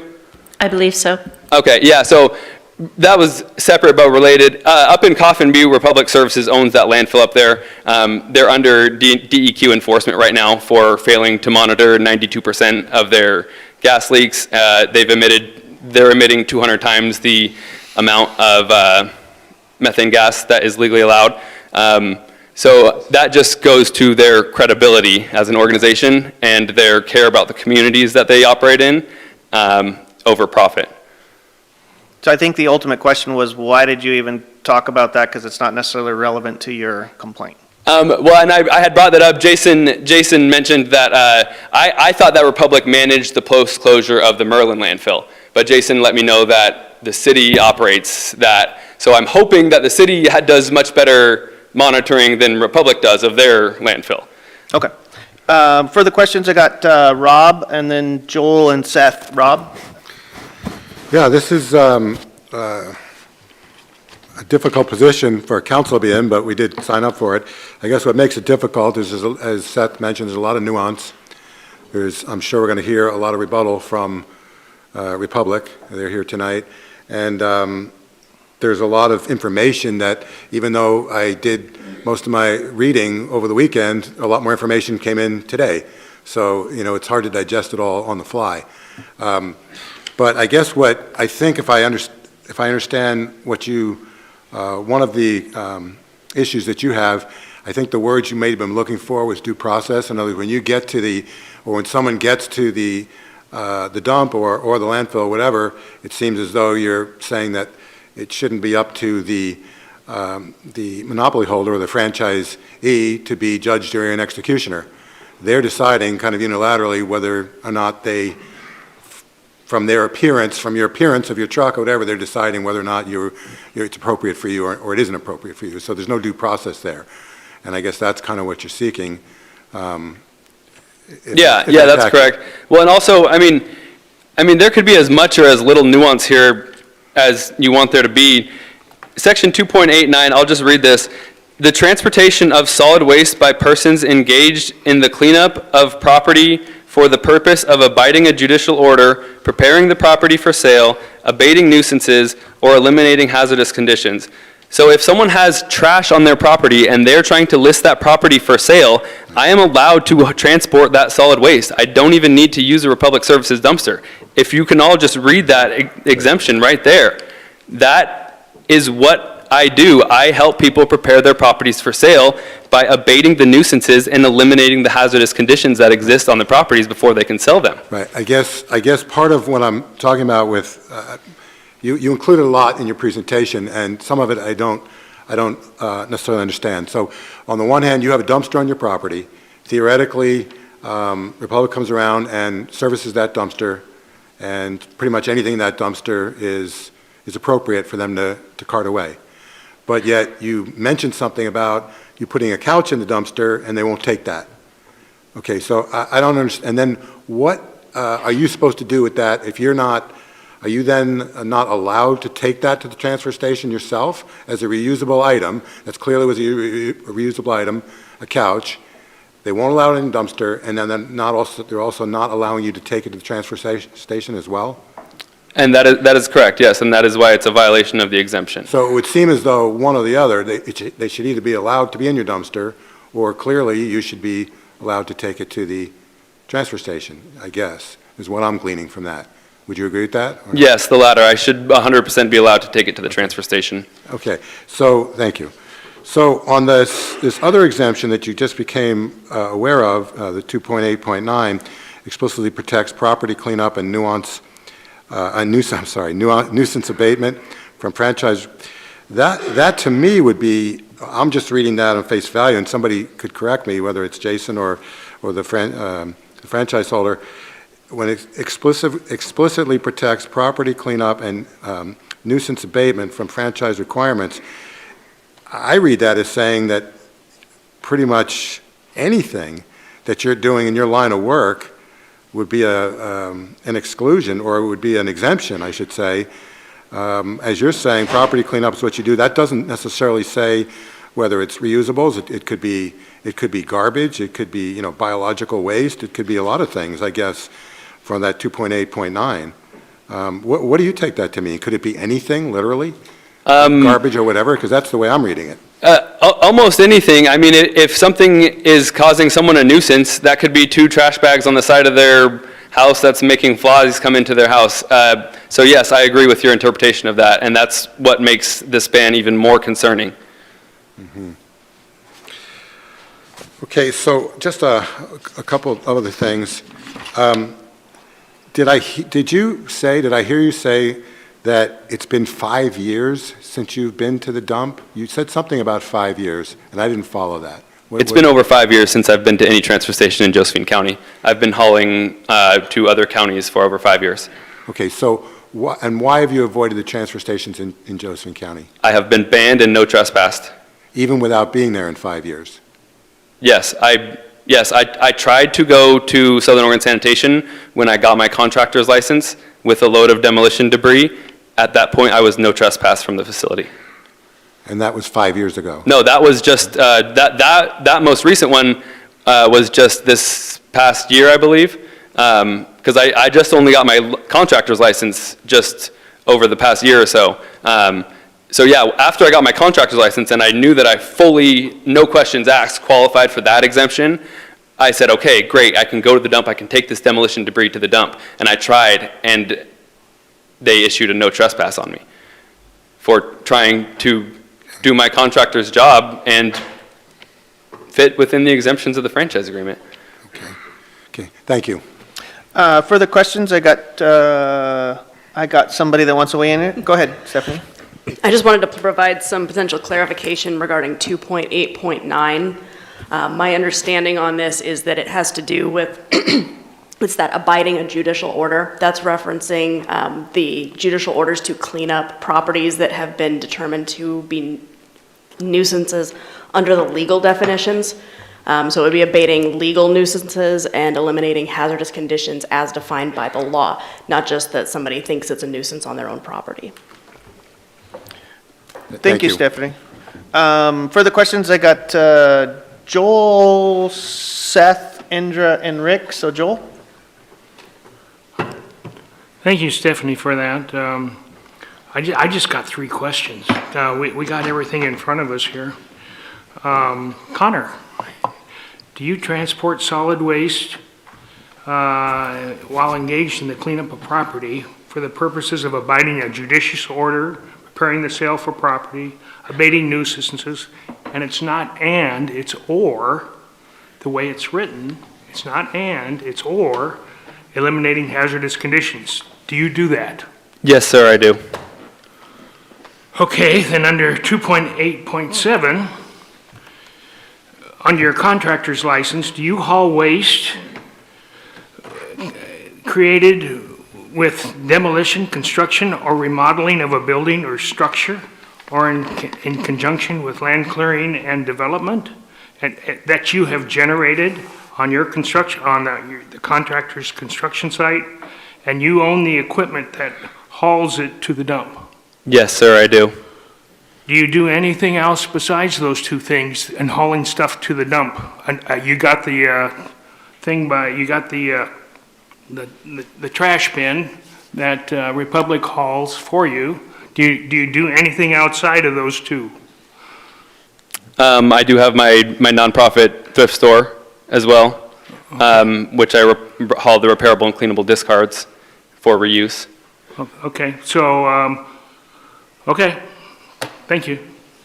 Further questions? I got Seth. Yeah, so you got banned 5 years ago, you said, roughly? It might even be 6 now. Okay. Why was that? Because I allegedly hauled trash to the dump that allegedly did not belong to me. Okay. So then you got your CCB first licensed last April. So, and maybe I'm wrong, but it seems like this whole thing could be you trying to kind of ask for forgiveness in a sense. Because you got banned 6 years ago, so you were doing something you shouldn't have been doing according to the agreement. You didn't have a CCB then. You recently got it within the last year. So now you're maybe trying to restart in a sense from the point of you got a CCB. Seems pretty clear cut to me. I mean, it's actually kind of the opposite. I started a business, I had no idea about this franchise agreement. Once this franchise agreement was brought to my attention, I did everything possible to fit within those exemptions. I mean, I don't think anyone thinks it's against the law to provide dump runs and to do dump runs for people. There's 20 other companies in town that do that. So it's not common knowledge. This franchise agreement and the exclusive right to haul trash isn't necessarily common knowledge. I would say it's actually the opposite to your statement. When Jason brought this franchise agreement to my attention 5 years ago, I studied it and I said, okay, what do I need to do to make sure that I am not violating this agreement? How do I need to operate my business to make sure that I'm fully compliant with all local regulations and state mandates? So yeah, I think actually the opposite. Well, you would have been violating 2.8.7, right? You would have, 6 years ago, hypothetically speaking, you would have been violating 2.8.7 at that point in time on that specific topic because you didn't have a CCB license, right? I mean, that's you have. Oh yeah, when they originally banned me. Yeah. Yeah, and I hadn't at the time I wasn't knowingly violating their franchise agreement. Also, Section 8.4 states, neither party shall be relieved of its obligation to comply with any of the provisions of this agreement by reason of any failure of the other party to enforce prompt compliance. Failure to enforce prompt compliance shall not constitute a waiver of any right or benefit under this agreement.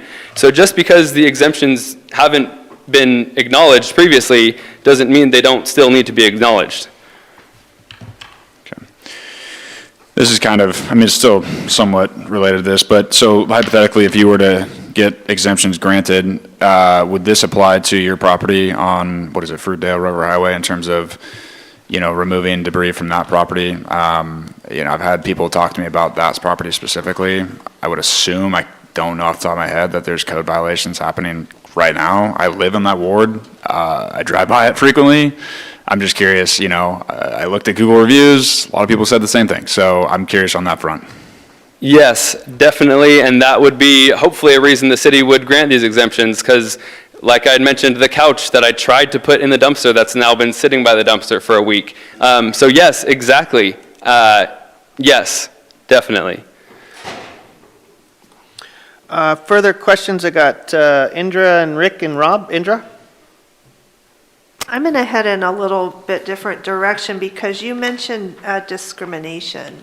And so then you mentioned about 10 maybe have been banned from the dump. I don't know why. We don't have to get into that. But are you, why do you think there's discrimination? Are they not allowing you but allowing other business owners who do the same thing to do that? Are you aware of any specific practices like that? And then also, sorry, there was a note that the employees were referring customers to your competitors, but your competitors would do the same thing you do, correct? So can you elaborate on that? So yeah, I actually called Republic Services months ago and I said, hey, if I need to get a dumpster from you guys, but I can't physically fill it myself, will you guys send your guys out to fill that dumpster for me? And they said, no, we don't do that. And I said, okay, well then what should we do? And they said, you should call a junk removal company, and the junk removal company will come in their truck and they will load the items in their truck and they will haul the items to the transfer station. Because everywhere else there are junk removal services. It's an entire industry. So that is what Republic Services call center recommended, because their call center is in Arizona. It's not local here, which I believe is also a violation of the franchise agreement. I believe they're supposed to have a local call center here. But anyway, so yes, when you call Republic Service, and maybe they reprimanded that individual and they said, if anything's from Grants Pass, you have to say that you can't recommend junk removal service if they're in Grants Pass. But they had the zip code, they knew where I was located, and they recommended junk removal service. Which is me. If you Google junk removal, you'll come with my phone number. So that was what that was about. What was your previous, or the other part of the question? But as far as you know, are there junk removal services here that are allowed to go there? Yes, there are. I mean, there are multiple that are just maybe not banned yet, but they are advertising weekly all the time that they're still providing services. So there are multiple services operating. Whether or not they've been banned yet by both dumps, I don't know, because I don't operate the dumps. There's one other company that actually operates within the exemptions. And I think they're the only one that actually operates within the exemptions. U-Turn for Christ has a thrift store. They do the repairable, cleanable discards, and they are also a licensed contractor. And they also do clean-out work. And they fit explicitly within these exemptions, just like I do. Another thing that they do, which I am trying to do, which I will be doing, multiple organizations can go out to public land, clean up trash from public property, and then haul that illegally dumped trash into the dump and pay to dispose of that trash. Anyone can do that, right? There's multiple organizations that will go do that, and then they'll also ask for donations to cover for those costs. So I asked Jason, I said, so if I clean up trash from public property, there's a pile of illegally dumped trash somewhere, I want to go help clean up Devil's Slide, am I allowed to bring that trash to the transfer station like everyone else? And he said, no, because of the ban, I would have to have a government contract, which I do have a government contract. The Board of County Commissioners approved a $68,000 economic development grant for my company, and part of that was that I would clean up 15 cubic yards of trash from public land every month. So I do have a government contract to clean up trash from public property, and somehow I'm still may not be allowed to go to the dump. I would like the council to explain why anyone cleaning up trash from public property would not be allowed to bring it to the dump. Further questions? I got Rick and then Rob. Rick? So Connor, talk about this sofa, and I just wanted to go through that scenario again. So if the person's 90 years old, they have a sofa and it's totally ripped apart because they had dogs and cats on it, they want it to go to the dump, how do they get it there? They call me, or what are you saying? They can't. It sits in their house forever.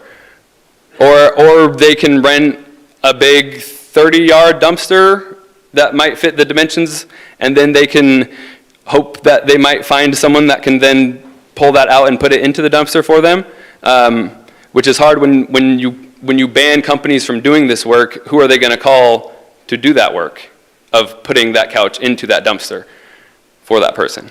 Okay, thank you. Further questions? I got Rob. Yeah, you're covering all the big picture items, and I appreciate that. And and a lot of the details as well. There's a detail in our packet that I guess was deemed worthy enough to put in the packet, I guess by staff, where they, on page 22, I guess and you touched on it as well. There was a business that was getting ready for a grand opening, and I guess it says that I guess it comes from an online post attributed to you. I was there this morning clearing up all the extra trash that wouldn't fit in their dumpster. So in that situation, and I think you may have said that you put it in your truck and you took it away. So in that situation, was what you did that day, was that improper? No, not at all, because I brought that trash or recyclable material to a different Republic Services dumpster. It was, first of all, that stuff was all cardboard that should have been going into a cardboard dumpster anyway. Republic should have dropped them off a cardboard dumpster, not just a trash dumpster.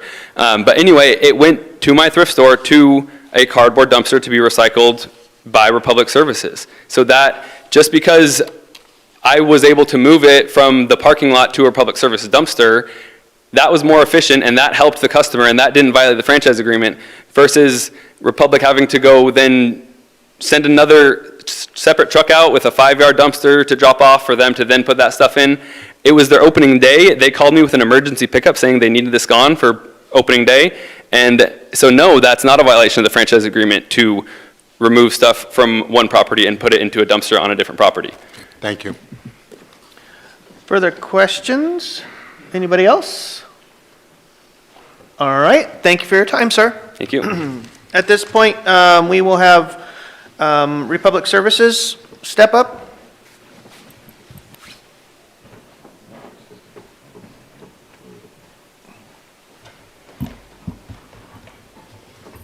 A little bit. Good evening, Mayor Scherf, City Council members, and staff. I'm Julie Jackson. I'm the Municipal Manager for Republic Services. And I'm here tonight to represent Republic Services in the appeal requested by Mr. Kirkpatrick. In addition to the staff report, which summarizes the issue, I think, fairly, we have submitted a formal letter that highlights our position of the appeal as well. The first thing I'd like to point out is that we do not believe Mr. Kirkpatrick has satisfied the conditions to request an appeal. Yes, when we pointed that out, he did send an email to our general manager on February 2nd, just 2 days ago, and it wasn't an attempt to resolve the issue. It was a demand to lift the ban. So we don't really see that as trying to resolve the issue. We haven't had a phone call from him trying to resolve the issue, or a letter or an email, but we did receive that demand on February 2nd, just 2 days ago. We do not believe that this was a good faith attempt to actually resolve any issue. He says he qualifies under 2 separate exemptions, but the charitable organization exemption is very clear in that you need to be hauling reusable, repairable discards. We don't think taking truckloads to a transfer station or a landfill constitutes a good faith attempt to be taking reusable and repairable items. The couch that he talks about may have been in okay shape or it may not. I don't know, and I wouldn't attempt to guess that. But he does talk about having a dumpster. The reason that he couldn't put that couch in the dumpster is because it doesn't fit within that dumpster. So when we come to empty a dumpster with huge things sticking out of them, we can't empty them. So an easy solution would have been for him to call and ask for a bulk pickup. We could come pick up a couch at the curb at any time. So we don't think that he fits within that exemption. We don't think taking truckloads to a transfer station for disposal to be thrown away fits that exemption. And there are lots of other, we work with thrift stores all over the state, really, and this is really not something that most thrift stores are concerned with or that they use that exemption. What we're really talking about is hauling waste, and Mr. Kirkpatrick advertises as a junk hauler. So a junk hauler is somebody who we would anticipate is hauling trash or materials that need to be, could be that they're going to be separated, but when you have those materials that need to go to a landfill, that's the part of the franchise that we don't think he qualifies for. The second is 2.8.7, which discusses contractors, and while he may be a contractor, the scope of the contracting work is really specifically defined in that clause, and the materials need to be materials generated by the primary work of the contractor. So your primary job cannot be hauling anything. That's the part you can't do. The primary work needs to be the demolition. If there were demolition, that would need to come in with a profiled by a third-party vendor. It would need to be profiled, and we would need to know that it was free of asbestos and all of the other regulations that we comply with DEQ for. We have not seen that happen. If he were a landscape contractor and he came in with just a load of landscaping organic material, that would be okay, but that's not what we've seen. We do not go looking for these folks. We know there are a lot of them out there, and we don't go out looking for them, but when they become a problem, when it becomes obvious to us that they're violating the franchise, that's the only time we really would take action. I think he's currently and knowingly violating the franchise. We do believe that there's work he can do that doesn't violate the franchise, that works within the franchise. Having a thrift store, taking reusable items is fine with us. Picking up reusable items is fine with us. One of the things you may not be aware of is that he's also been banned from Southern Oregon Sanitation Transfer Station, Dry Creek Landfill, the Douglas County Landfill, and the Waste Connections Transfer Station. So it isn't just us. We're not singling anyone out. He has been banned by all these other locations as well.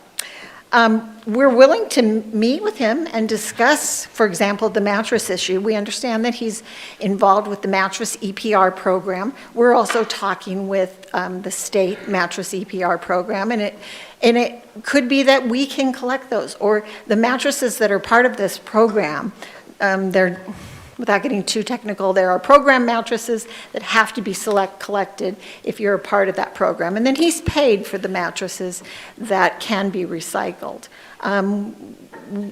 We'd be willing to talk to him and work out some sort of an arrangement with that. But once again, he hasn't come to us to talk about those issues. I want to touch on the Bath and Body Works issue, because the dumpster he's talking about was a cardboard dumpster that was way overloaded. So one of the things that is incumbent upon franchise haulers, we work very, very closely with DEQ. And one of the things that's incumbent upon franchise haulers is to make sure that we do education and outreach with our customers, that when they have a box, in this case that was very contaminated, that particular company, we have that problem all over the state, I will say. They want to have a dumpster for cardboard, but it's filled with trash. Typically plastic bags and all kinds of things that can't be recycled. This one should have had just cardboard, and it was contaminated. So we told them they had to unload that. And that's when they called him. And they called him because he advertises as a junk hauler. So I think all of those things let you know that he violated the franchise. As a part of DEQ's Recycling Modernization Act, which went into effect July 1st, contamination reduction is really an important component. And you're going to be hearing a lot more about trying to keep that recycling clean, trying to keep that cardboard dumpster clean. And so that was a part of the issue with that. As was said, we don't operate or own or maintain the Merlin landfill, so that one is sort of a moot point. Basically, we believe that the franchise benefits the municipalities throughout Oregon. We think about 95% of the state is franchised, and for good reason. It gives cities and counties the ability to regulate services and regulate rates. We also partner with city and counties by contributing funds to not only the general fund, but the environmental fund here contributes to grants throughout the community that go for solid waste issues. So in general, I mean, I think we support him working in the areas that the franchise allows. We're just asking him to stop hauling waste. Thank you. I'll bring it back to council for questions. Rob? So when you mentioned that his businesses or he's been banned at a number of different transfer stations, who was that ban done by? Who banned him? The operators or owners of those facilities. Okay, so it wasn't adjudicated in court? No. There was no official body? It was just, there was no due process? There was just a person who kind of went, that doesn't really fit with what we think. Are there pictures taken at that point? Is there any evidence taken at that point, or just? Well, I could only speak for Republic Services. Okay. So I don't when know you've the banned them, answer to have you photographed indiscretions, or have you taken them to court or anything like that? It's been 5 years since we allowed him at the transfer station. We know that there have been loads that come in that somebody else hauls in for him. The famous case of his mother bringing a truckload of trash in has been discussed at the solid waste meetings. But, so no, we don't have anything because it's been a long time. But he did used to have these advertisements on the side of the truck, and it became obvious that that's what was happening. Thank you. Sure. Further questions? I got Rick, Victoria, Kathleen, Joel. Rick? Thank you, Julie. So on that couch situation with the 90-year-old, and the couch has been totally trashed, and she's unable to get it out of her house, can she call you up and say, I have a couch that just needs to be taken to the dumper? What's the proper procedure for that situation? So, while we wouldn't come in the house to get a couch. He is correct about that. But I think you would do what most people do. You do what I do. You have a friend or a family member or a neighbor or somebody haul that couch to the curb for you, and then we would come and pick it up. Okay, thank you. So we do, and they're called bulky pickups. We do bulky pickups at the curb all the time. Victoria? So your issue at Republic is just, tell me if I'm right, is just repeated infractions of hauling junk. But you would but you are fine if it is within his new contractor's license. Is that correct? So there's a way that he could come back and do Republic? Sure, there is a way that he could come back. He would need to follow the rules, however. So, as you know, 5 years ago, he didn't have a contractor's license. And it became pretty clear to us that he was hauling trash.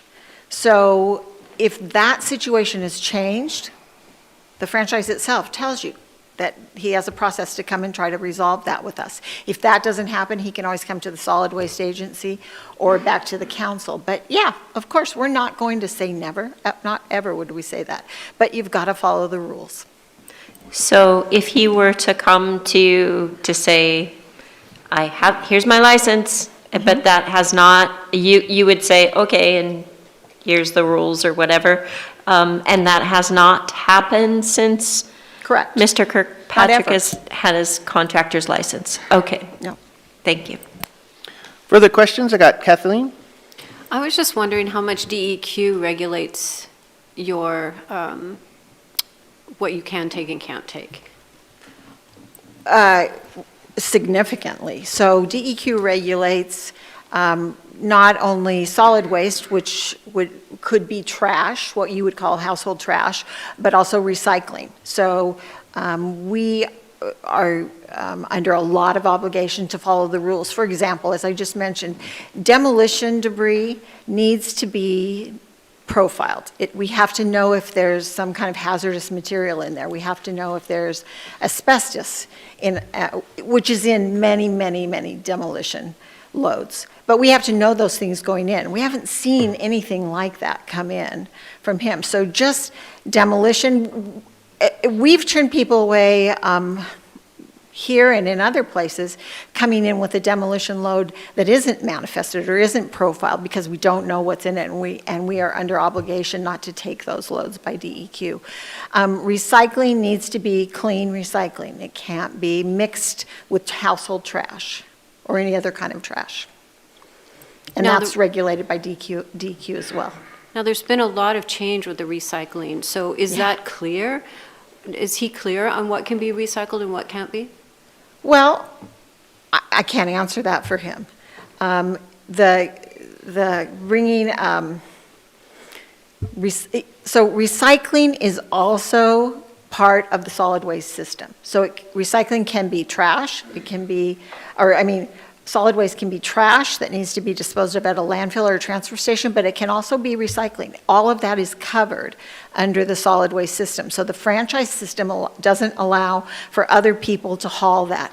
But it does, with these very specific exemptions, allow him to haul reusable things. Lots of thrift stores go out to a household and they take what they can reuse, or they think they might be able to repair, or they might be able to resell or give away. But I think just to go out and take everything and then want to throw away, then want to haul what he can't use to a landfill or a disposal site is the part that we don't agree with. Because some of it's maybe not acceptable to put in the landfill. It might be if it's demolition material, but household discards would be. So I think the argument was I can't go into a house and I can't clean out the whole thing and throw away what I want to throw away and haul that myself and keep what I want to keep that could be reused. And I think the answer for most people, I've just been through this in the last year when my mother passed away, is that we hired somebody to come and do an estate sale, and they sold what they could sell, and then we called a couple of thrift stores to come out and take what they wanted to take and what they thought they could reuse or repair, and then we got a dumpster and we put the rest of the material in it. And I think that's the proper way to do this. Sure. All right, further questions? I got Joel and then Indra. Joel? Well, first off, I appreciate the franchise and what it does for our community. I'm just dealing with the words and what's written on paper. And do you consider junk waste and waste junk?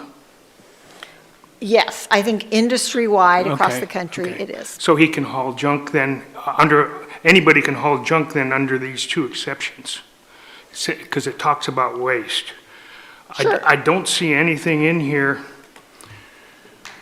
that would disqualify him from qualifying under, let me read it to you, and then I need you to tell me why he wouldn't qualify. Sure.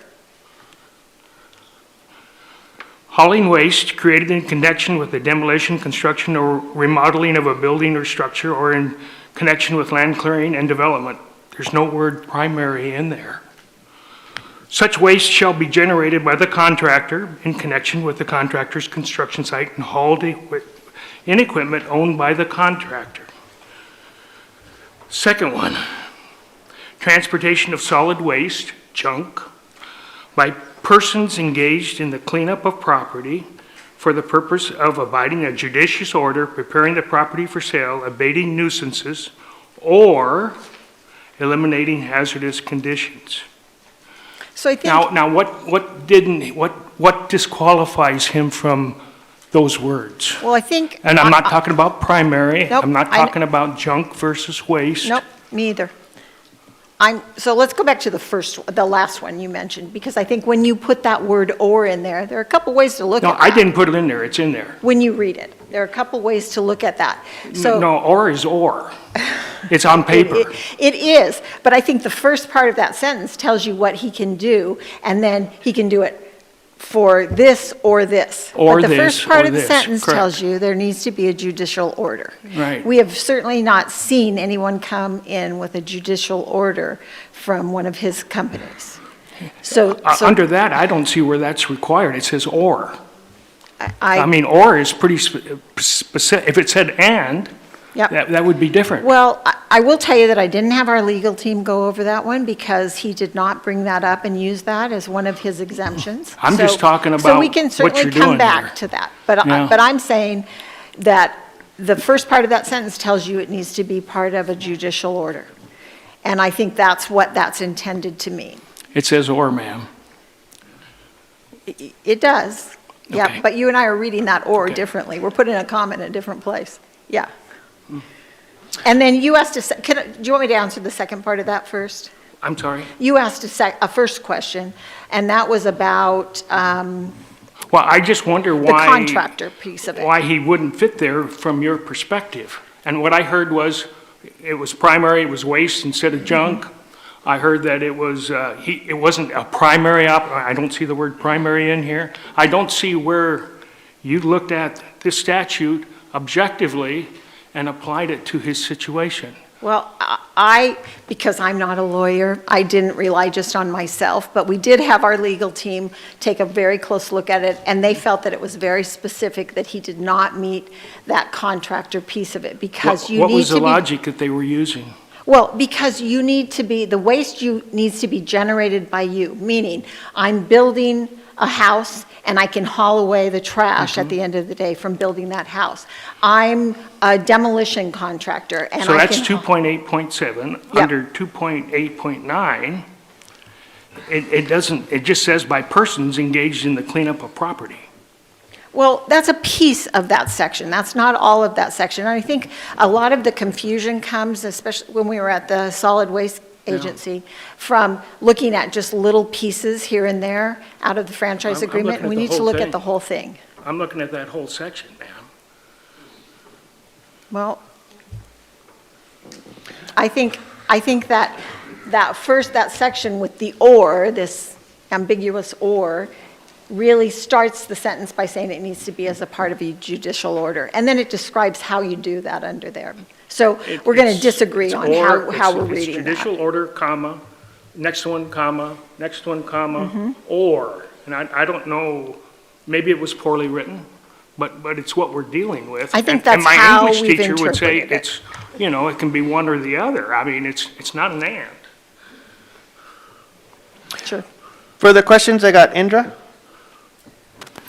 Yes, so you're making a big distinction between usable, reusable things versus trash. And so what comes to my mind is that old saying, one person's junk is another person's Sure. treasure. So how are you I can see if it's trash in a bag, with waste from food in your kitchen, but if it's items, are you trying to delineate between good used items and bad? Was that your point in what We're he not. was We're trying hauling? to follow the franchise as it's written. And I think that reusable, repairable or reusable Yeah. discards is pretty clear.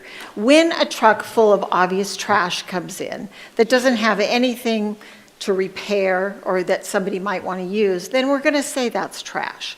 And I don't think we're trying to look at a blender that comes in a load and say, gosh, is this repairable or is it something that's trash? We just don't get down to that granular level. But when a truck full of something that's going to a landfill, that's solid waste and is trash comes in, it's pretty obvious when it's not reusable or repairable material. Okay, I wanted to make that Yeah, but distinction. no, we're not And- looking at every load that comes in and with a magnifying glass and trying to make that distinction. Okay, and then banned for 5 years so far. So when you ban people, are they banned for life? Do you talk to them about this is a temporary unless Again, you if can he try? had come to us at any point in that 5 years, this could have maybe been resolved at that point. But he didn't come to us ever during that 5-year period. Okay, and that, I'm feeling like what you're saying here is that you're willing to work things out, and if he would have only come to you, maybe you could have worked things out. However, he stated he was at the solid waste, the meetings with you, correct? So did you ever talk to him? Did you ever reach out? Were there any words spoken? After the first meeting, because as you know, he's chosen just to point out Republic Services, but there are many other organizations that he really is including in this topic. And so after that first meeting and his first presentation that I was aware of at the Solid Waste Agency, Trent Carpenter from Southern Oregon Sanitation did set up a meeting with him. And Trent said, I'll take a stab and we'll see if we can come up with some reasonable solution. And there was no reasonable solution that came out of that meeting. So yes, we reached out through Trent, but Trent knew that he was speaking for both of us. We had talked to him about that meeting. And we just didn't want to bombard him with lots and lots of people. So there was no resolution that came out of that. Okay. But have I personally reached out to him? No, and as he has not reached out to me. Okay. And then I read all the minutes from the meetings, and you said, you're Julie, right? I am Julie. You said room exists for junk haulers in the current agreement. I read that in the minutes, so what do you mean by that? I'm pretty sure I wouldn't have used the word junk haulers, but I think I said room exists. There's a lane for him to operate in as a part of the current agreement. I just think he's operating outside of that lane. And what I meant by that was, heck, if somebody calls and says, I've got a house full of furniture, come and get what you think you can reuse or repair. Absolutely fine. If he decides to become a landscape contractor and he goes to clean out material and he comes in with a load that is all organic material, because we have to have that separated. It can't be organic material mixed with trash. That's fine. There are jobs that he can do. It's just that he's working outside of that lane, and that's what we're asking him not to do. So do you have any policies in Republic that if someone is banned, you send them communications that you're banned for this long? We're willing to, you can come back after a year and we'll see. Is there anything in your policies to remedy the situation? In those cases, we typically rely on the jurisdiction and the franchise because that's who we're regulated by. So we rely on the franchise to determine what the next step would be. And I think the next step is pretty clear, that he can contact us, the hauler, to try to resolve the issue. And that didn't happen. And it hasn't happened. If he wants to contact us tomorrow to try to resolve the issue, we'll be happy to work with him. But to just say, go ahead and haul anything you want, that's the piece we're not going to say, go right ahead. But yeah, as I said, feel no responsibility even for 5 years, even when you're at meetings together? I didn't know about him. I mean, no, do I feel no responsibility? No. The company, not you personally. I think the answer is, it's not our job to reach out to people who are violating the franchise necessarily. He was told several times prior to being banned. So in that instance, we did reach out. But, I guess you could ask him the same question. Does he feel no responsibility to reach out and try to resolve the issue? I'm just trying to understand it all. So I know. thank you for it's a your complicated explanations. Issue. I appreciate we do get that. We really do. We just are trying to protect the franchise because we're so much more regulated than he's certainly not regulated by the franchise. We pay franchise fees. We pay into the environmental fee. We contribute probably $50,000 worth of cash and in-kind services in this community. We instituted a free tire take back on Earth Day, which we did last year and we'll be doing again this year. So we feel like we're really good community players and we want to continue to do that. And the franchise gives us sort of the assurance that we have this franchise business here and that we are going to do our part to be good partners in that franchise as well. So that's kind of where we're coming from.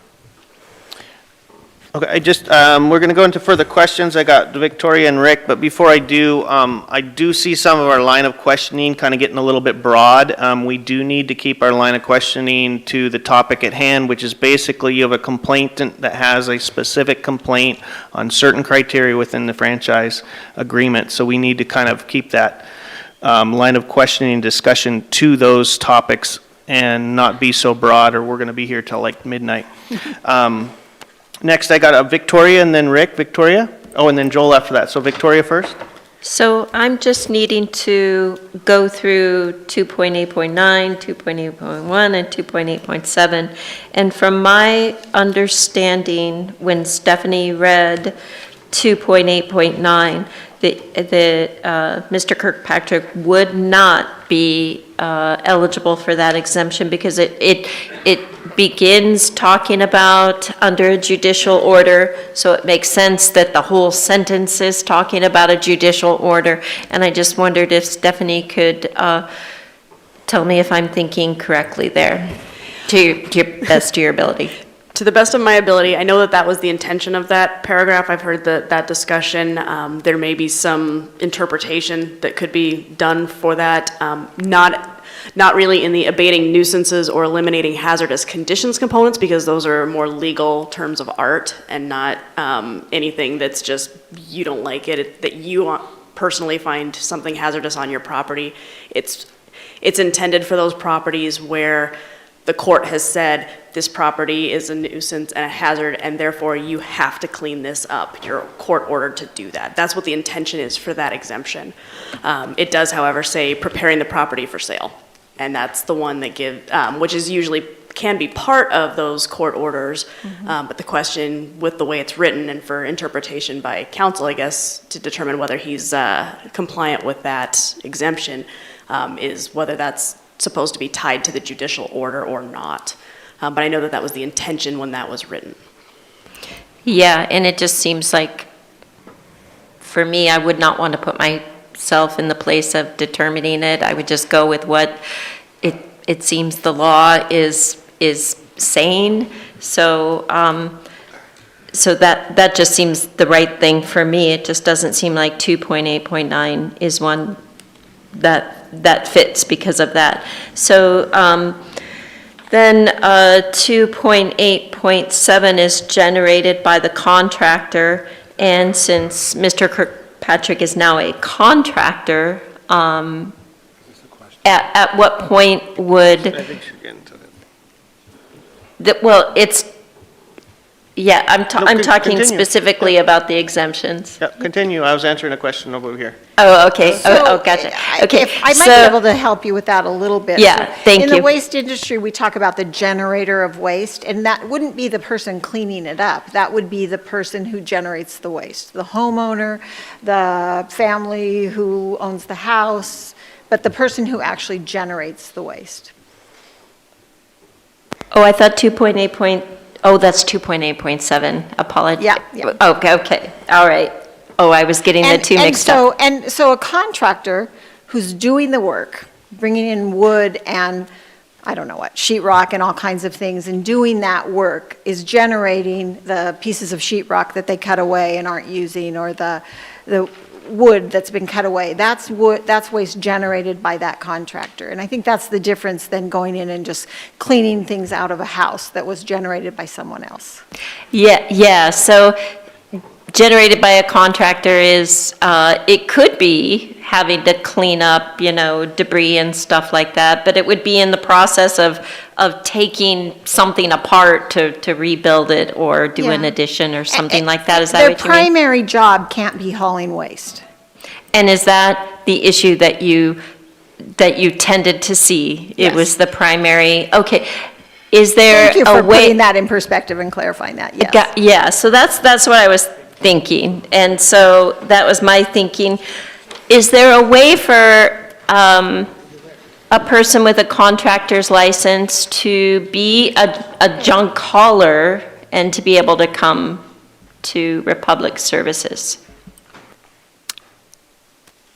I think I'm gonna look at Trent. I mean, I think the answer is not within these franchise guidelines. Okay, thank you. And so, so from your perspective, 2.8.7 doesn't fit with this particular kind of work? Correct. Okay. And then 2.8.1 is just waste that's generated by the elderly person example that we had earlier. So it's their waste, but they would need to have a big bin from Republic to put it into. And 2.8.1 is the one that deals with reusable and repairable goods. And so a 501c3 charitable organization can come in and collect those materials. It's all the other stuff that they can't collect, but they can certainly take repairable and discardable or repairable discards or reusable discards. Oh, but the issue then, it seems then 5 years ago, it seems like it wasn't just the repairable things, it was all the trash from that person's home. Sure, if it was repairable or reusable, I don't know why a truckload of it would come to a transfer station to go to a landfill. That doesn't make sense to me. Thank you. Sure. Further questions? I got Rick and then Joel. So thank you, Julie. So going in that sofa, what would be the proper procedure if the 90-year-old had a destroyed sofa? He could go to her house, haul the sofa out to her front of the yard. He could, and sure. then call you to come pick it up? If he's feeling charitable, he could go haul it to the curb and we could pick it up, sure. Okay, so that'd be, all right, thank you.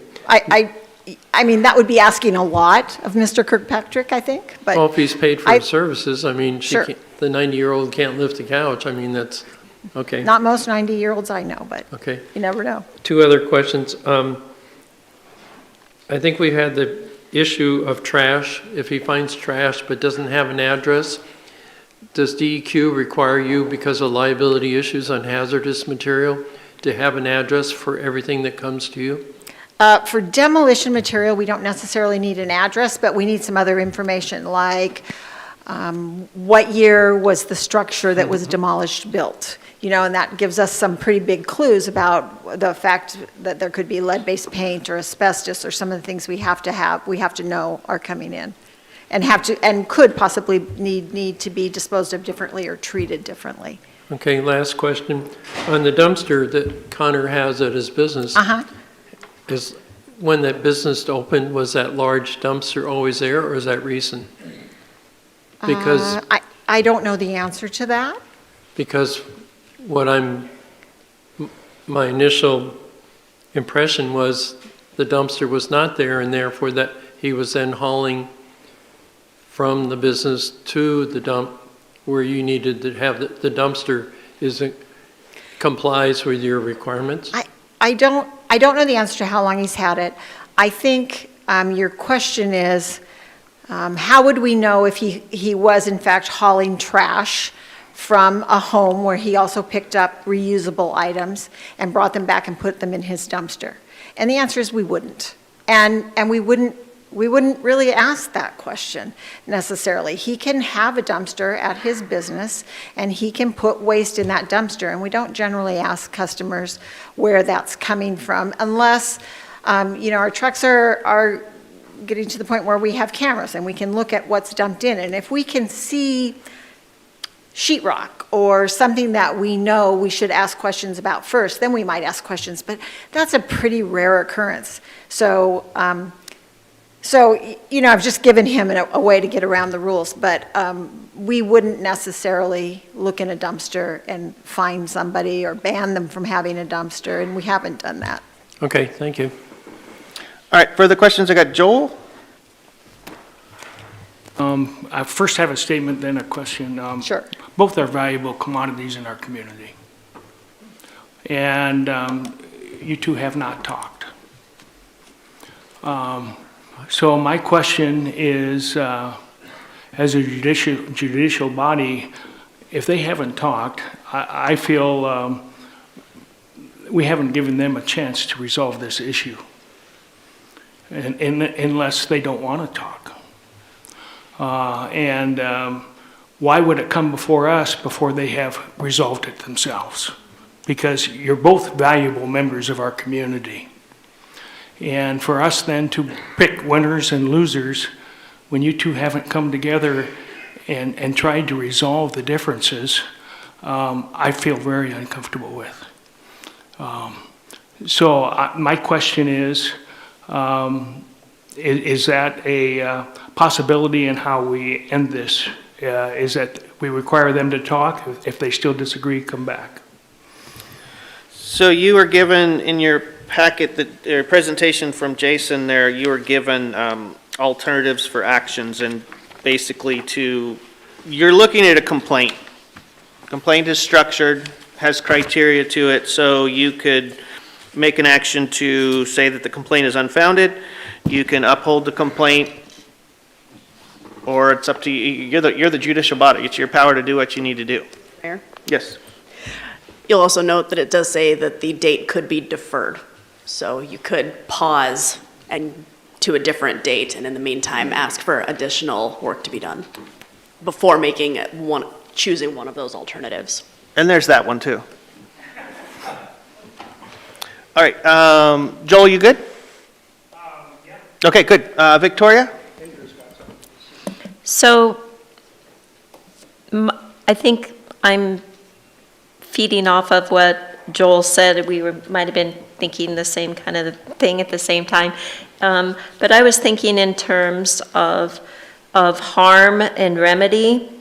And it seems to me like not just, I don't know if it's for us to determine here, but we know that you're not the only waste disposal service that has an issue. So it seems like there has been, from not just you, but other people, some perception of harm. Mm-hmm. And if you could describe that harm, just describe the harm to the franchise for us just a little bit. And then remedy, then I was going to say, it seems like a remedy you've already talked a little bit about, that you guys welcome him coming in and talking to you about what he could do, what he couldn't do. Sure. And so if you could talk about harm briefly and then remedy. I think the harm to the franchise is if one person, one junk hauler, is allowed to work outside of the guidelines of the franchise, there won't be one. There'll be many, many, many of them who come in. You can buy a franchise for this online, and they certainly don't tell you when you buy this franchise online to do this that you better check with the community you work in to see if it's allowable or not. And I think that's really a disingenuous way to sell a business. But there are many ways that people think, hey, I could do that, or I've got a pickup and I could work on the weekends and I could make a little extra cash. So yeah, the harm is many people coming in, and then what happens is that the franchise fee that gets paid goes down as lots of these haulers come in. The franchisee is not able to regulate those haulers in any way. So if we get, let's say we have a hydraulic leak in a truck, we get a call right away, usually from somebody at the city or somebody saying, hey, there's a spill here, and we're required to go out and clean that up. There are a lot of requirements. We're required to report to DEQ. All of the recycling that we pick up. And not only do we have to report what we pick up, but we have to report where it goes, and that location needs to report that they received that same amount for us. So we can't just make those things up. So I think the harm is that you dilute the franchise system to the point that it's no longer effective. You don't have any control. You don't control his rates, or maybe his rates are great, or maybe he's giving it away, but the 50 other haulers who come in are not, and you don't control that. I'll give you an example. We know there's a company online called Big Red Dumpster. I think that's what it's called. And they advertise that they can work cheap. They just say they can work cheaper than the local companies. And so people call them, or they get online and they order a dumpster, and then those companies call us and they pay our franchised rate, and they charge the customer more. And I think that's another issue too, is that we have a lot of requirements and regulations to notify the customers, to help when recycling changes or when rules or laws change, and these other companies don't have that. It might not be that they're trying to be deceptive, it might just be that they don't know about these things. So yeah, I think when you start to dilute the franchise, you start to lose any control that you have. And then if you could reiterate some of the remedies that, or any new ones that you've thought of now, or that as you see it with this situation. I think we would need to sit down and talk about, let's be really transparent and honest about what you're hauling. And let's talk about what we disagree with and what we agree with. And I think there just needs to be an understanding of that. But I think when you do that, you've got to look at the whole franchise. You can't take a sentence here and a sentence there and decide that you qualify for these exemptions. And I think that's really a part of the communication gap here too. Thank you. Sure. All right, further questions? Got Indra? I just want to go back to what I asked a question. So in the September 16th meeting minutes, it states Julie Jackson reviewed franchise exceptions, noting space exists for junk haulers under current rules and does not recommend making amendments to the franchise at this point. So you said that. Do you feel that? I do. I absolutely wouldn't make changes to the franchise. I think that's why we're here tonight, why we've had our... it says space exists for junk haulers under current rules. Yes, the rules that the way that I've explained it, the things that he can do and the things that he can't do under the current rules of the franchise. And if you want to call, junk hauler. You can call him a junk hauler or a waste hauler, but it's really not the name of the business so much as what he's doing. And that's where I'm saying, yeah, I think there's room for everybody. But I don't think there's room for him to do everything that a franchised waste hauler can do. What's your definition of junk hauler? Somebody who's hauling discards that other people don't want. So those could, and again, the lane for him is to haul away reusable materials, recyclable, not just recyclable, but reusable or repairable materials. But I would say there isn't room for him to haul trash. Things that, and by that I mean material that goes to a landfill, material that would need to go to a transfer and be transferred to a landfill. Okay, I was just surprised to see that because seems different from what you've been saying here. I think it's what I've been saying. Okay. I think I've been saying there's a lane for him. He's just stepped outside of his lane, we believe. Thank you. Any further questions? Okay, I don't want to cut anybody off, but I'm just going to be reiterating of the procedure that we're going through here. We still have availability for public comment, and then the complainant still has a 5-minute window for a closing statement before council starts to discuss and/or action. So thank you very much, and if there's no further questions for Republic Services, then I will open up for public comment on this topic only for this hearing. Is there anybody within the public that would like to speak on behalf of this hearing tonight? Specific topic only. Step up to the podium, state your name, where you live, and you have 3 minutes, please. To the topic at hand, though? Yeah. Thank you. Excuse me, Nancy Lester, Grants Pass. And listening to this whole conversation, I think one piece is missing, and that is there is a customer that needs these services, and everything that I hear is not addressing the easiest, least expensive way for that customer to get their goods removed from their property. And I think you need to really think about that piece of it. It's not just the franchise agreement, it's not just Connor, but there's a customer in there. It's your public, and you need to think about them. Thank you. Thank you. Further comments, public? Jump up, state your name, and you got 3 minutes. My name is Dwayne Lumpkin, Grants Pass citizen. My understanding is this is a franchise agreement between the solid waste management companies and the city of Grants Pass. But it sounds like the solid waste management companies are making all of the decisions. I don't see any documentation of a infraction that upheld this 5-year ban from, I think they stated they had no evidence of anything, just their assumption that he was hauling goods that he shouldn't be hauling. I'm a general contractor, and I hired Connor last weekend to come to a job site to assist with a demo of a deck, which he did, and I partly hired him because he has a contractor's license. I can legally hire him according to the CCB as a subcontractor. I couldn't just bring anybody in to do that job if they weren't an employee of mine. It requires him having a contractor's license.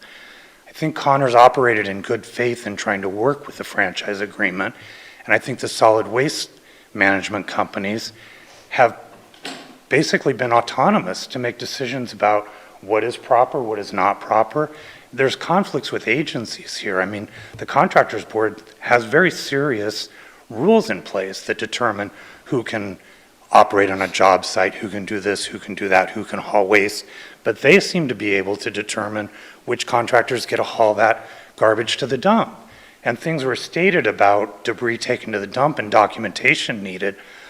Just last weekend, I hauled 2 trucks and 2 trailers from that dump site to the Merlin dump, was never asked about where that came from. It was painted, what year that place was built, what content of the paint was. I've hauled multiple loads. The only time I've ever been questioned about my loads is if there's evidence of drywall or sheetrock. And then they want documentation that shows that it is asbestos free. Any other load has gone straight through with no questions of where it came from, what the contents of those demo loads are. I feel like a lot of these rules are being applied very arbitrarily. I also know you're assuming that the solid waste management companies are operating in good faith. But the owner of one of the solid waste companies in town has filed multiple police reports against Connor Kirkpatrick, including false claims that he's living in an illegal rental. So the owner of one of the solid waste management companies has taken this to a very personal level, but you're all under the assumption that they're operating in good faith, and that's just not the case here. Thank you. Any other public comment in regards to this hearing?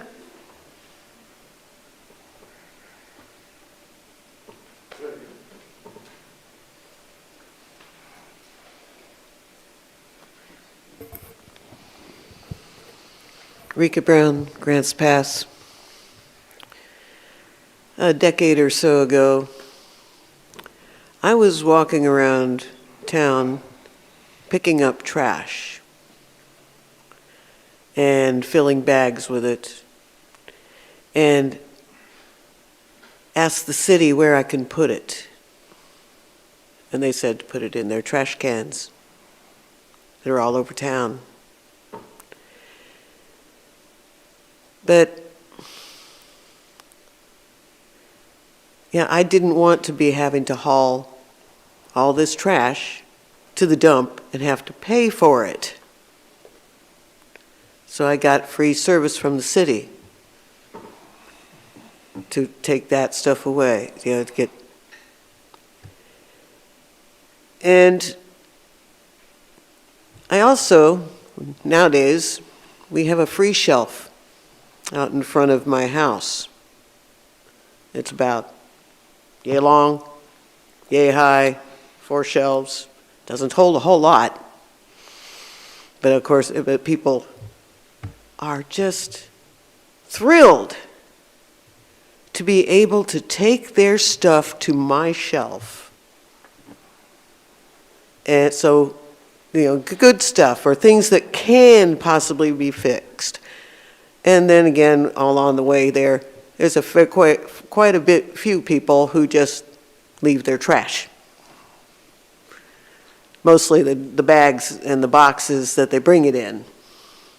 And I have to break down those boxes, put things in the right things in the trash, right things in the recycle, and pay Republic to haul that off. I've got the biggest bin that they have for residential use. I had 8 people in my house, now I only have 5, but I still need that extra room for the trash that people take to my shelf and leave.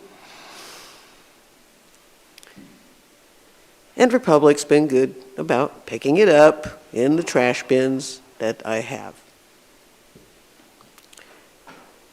And I think they are just making it too hard for a guy to make a living and do good for the world at the same time. There's nothing wrong with running a little nonprofit, which, my gosh, that's exactly what I'm running, is a little nonprofit right out in front of my house. People come there, they could find stuff that, oh wow, cool, every day. I have seen that shelf empty and refill Thank you. 6 times in one day. Thanks, Rika. Next.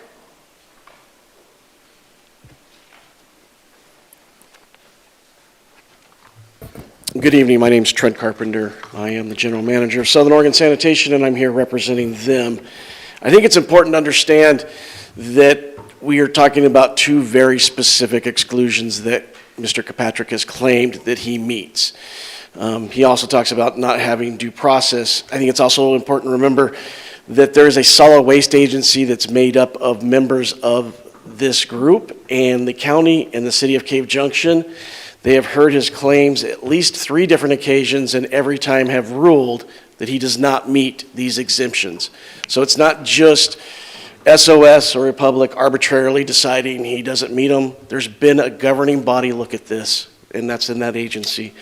The 2 exemptions, one is for a contractor. I think Connor said it best when he said, if you Google junk removal, you find my company. Junk removal has nothing to do with being a contractor. It's an absolute violation of the contract and the franchise to say I can come remove your junk.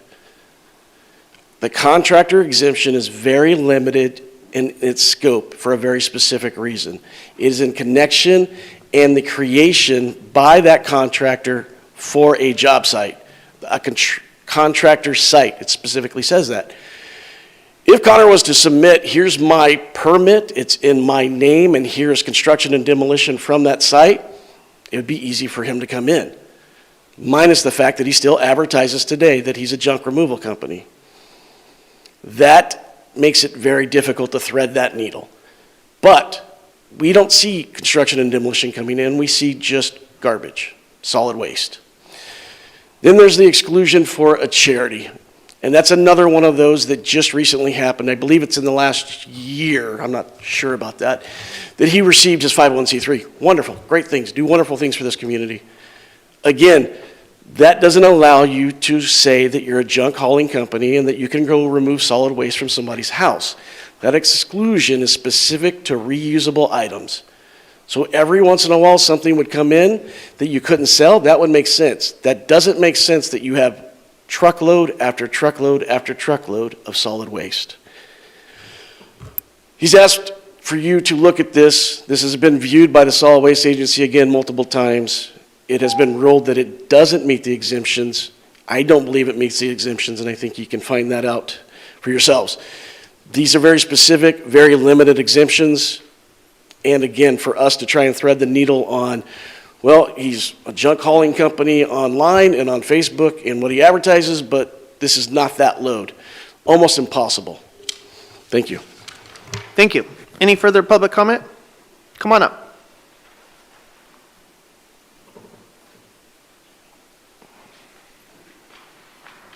Go ahead and state your name. You got 3 minutes. Thank you. Good evening. I am Rob Brandis. I am the Director of Operations for Southern Oregon Sanitation. I was formerly the chair of the Solid Waste Agency for almost 20 years, so I'm going to kind of bounce between 2 hats. The Solid Waste Agency is a gift, for lack of a better term, that has existed here for a long time. All of our predecessors, there were city folks, there was county folks, there were representatives of both franchisees, had the foresight to put that together.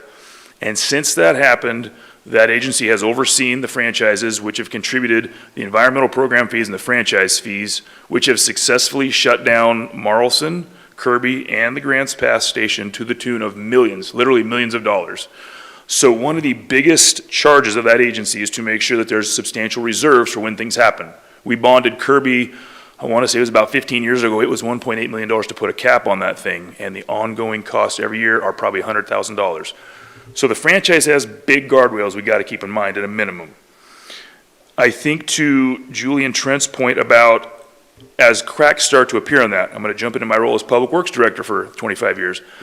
We would spend $25,000 a year picking up roadside trash, and that was just using community corrections. That's as good a bang for the buck as we're going to get.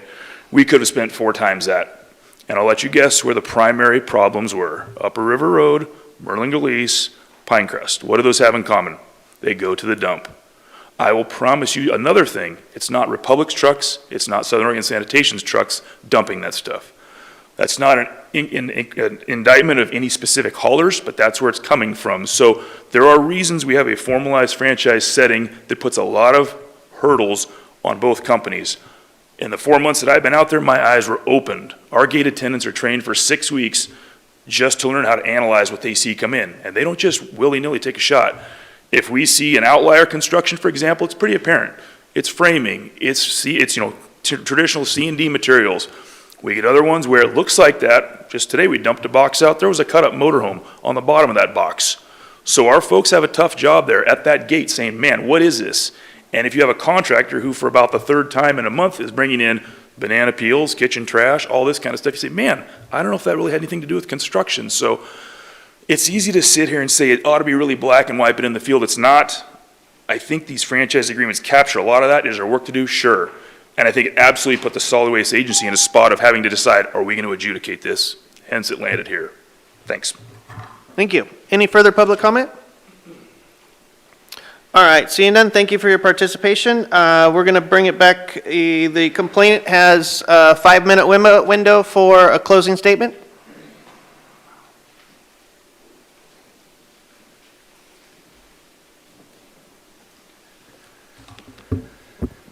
All right, I just wrote down a handful of things that I was going to respond to, so I apologize, kind of all over the place.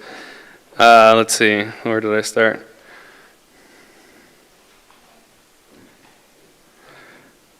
Okay, so,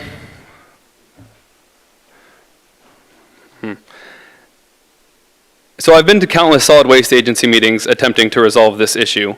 So as far as saying I haven't attempted to resolve this issue, that's not true. I've gone to many solid waste agency meetings that they were at, so we're past that. We're past just scheduling a meeting to try to meet with them. We're beyond that point of the process, and we're here now. Also, junk is a subjective term. One man's trash is another man's treasure. Also, I am fully aware of the need to test demolition debris. Anytime I have drywall or carpet or anything that needs to be tested, I am well aware that needs to be tested, and I have those materials tested before I dispose of them, because even if I have to drive an hour away to Ashland or wherever, I need that test wherever I go. So I do that already. I'm well aware of that.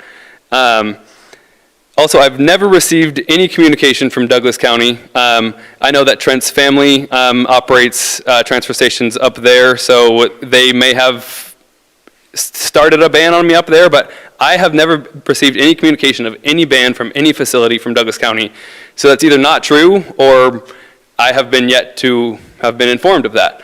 And also, the other bans of all these other facilities were orchestrated by Southern Oregon Sanitation, and they happened after I joined the mattress recycling program. On March 18th, I came to that solid waste agency meeting. I said, hey, I have a nonprofit organization.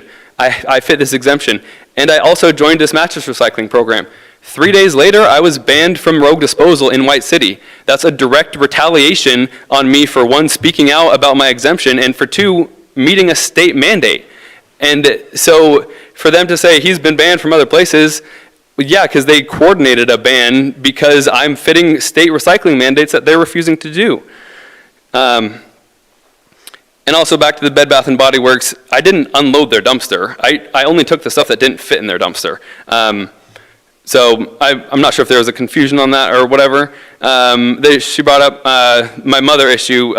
Trent banned my mom from SOS when she tried to bring her own load of trash into the dump. My mom's a landlord. She has tenants that leave junk in her house. She has a pickup truck, so she can haul that junk to the transfer station. They banned my mother from going to the dump as a landlord trying to clean up her own property because they thought, because she's my mom, she must be hauling my junk. That is a flagrant misuse of the rights, and that was SOS, not even Republic. That's why I didn't even involve this here, but she brought that up. So anyway, getting lost.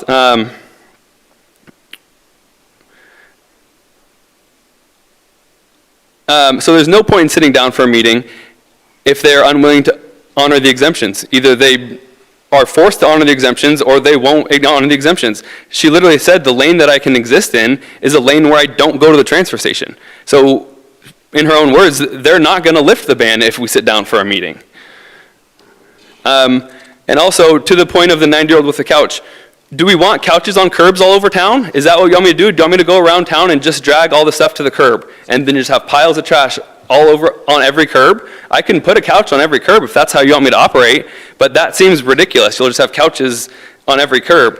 The other thing, there's materials that they don't even take at the dump, like paint. You can't bring paint to the dump. If a homeowner has paint and how are they supposed to get rid of it? They call me and I take it to Diamond Home Improvement where they recycle the paint. There's other items and you can't bring paint to the dump. And I know what you can and can't bring to the dump. I'm well aware. I know what you can and can't do, and I am more than willing to comply with all the rules and the regulations.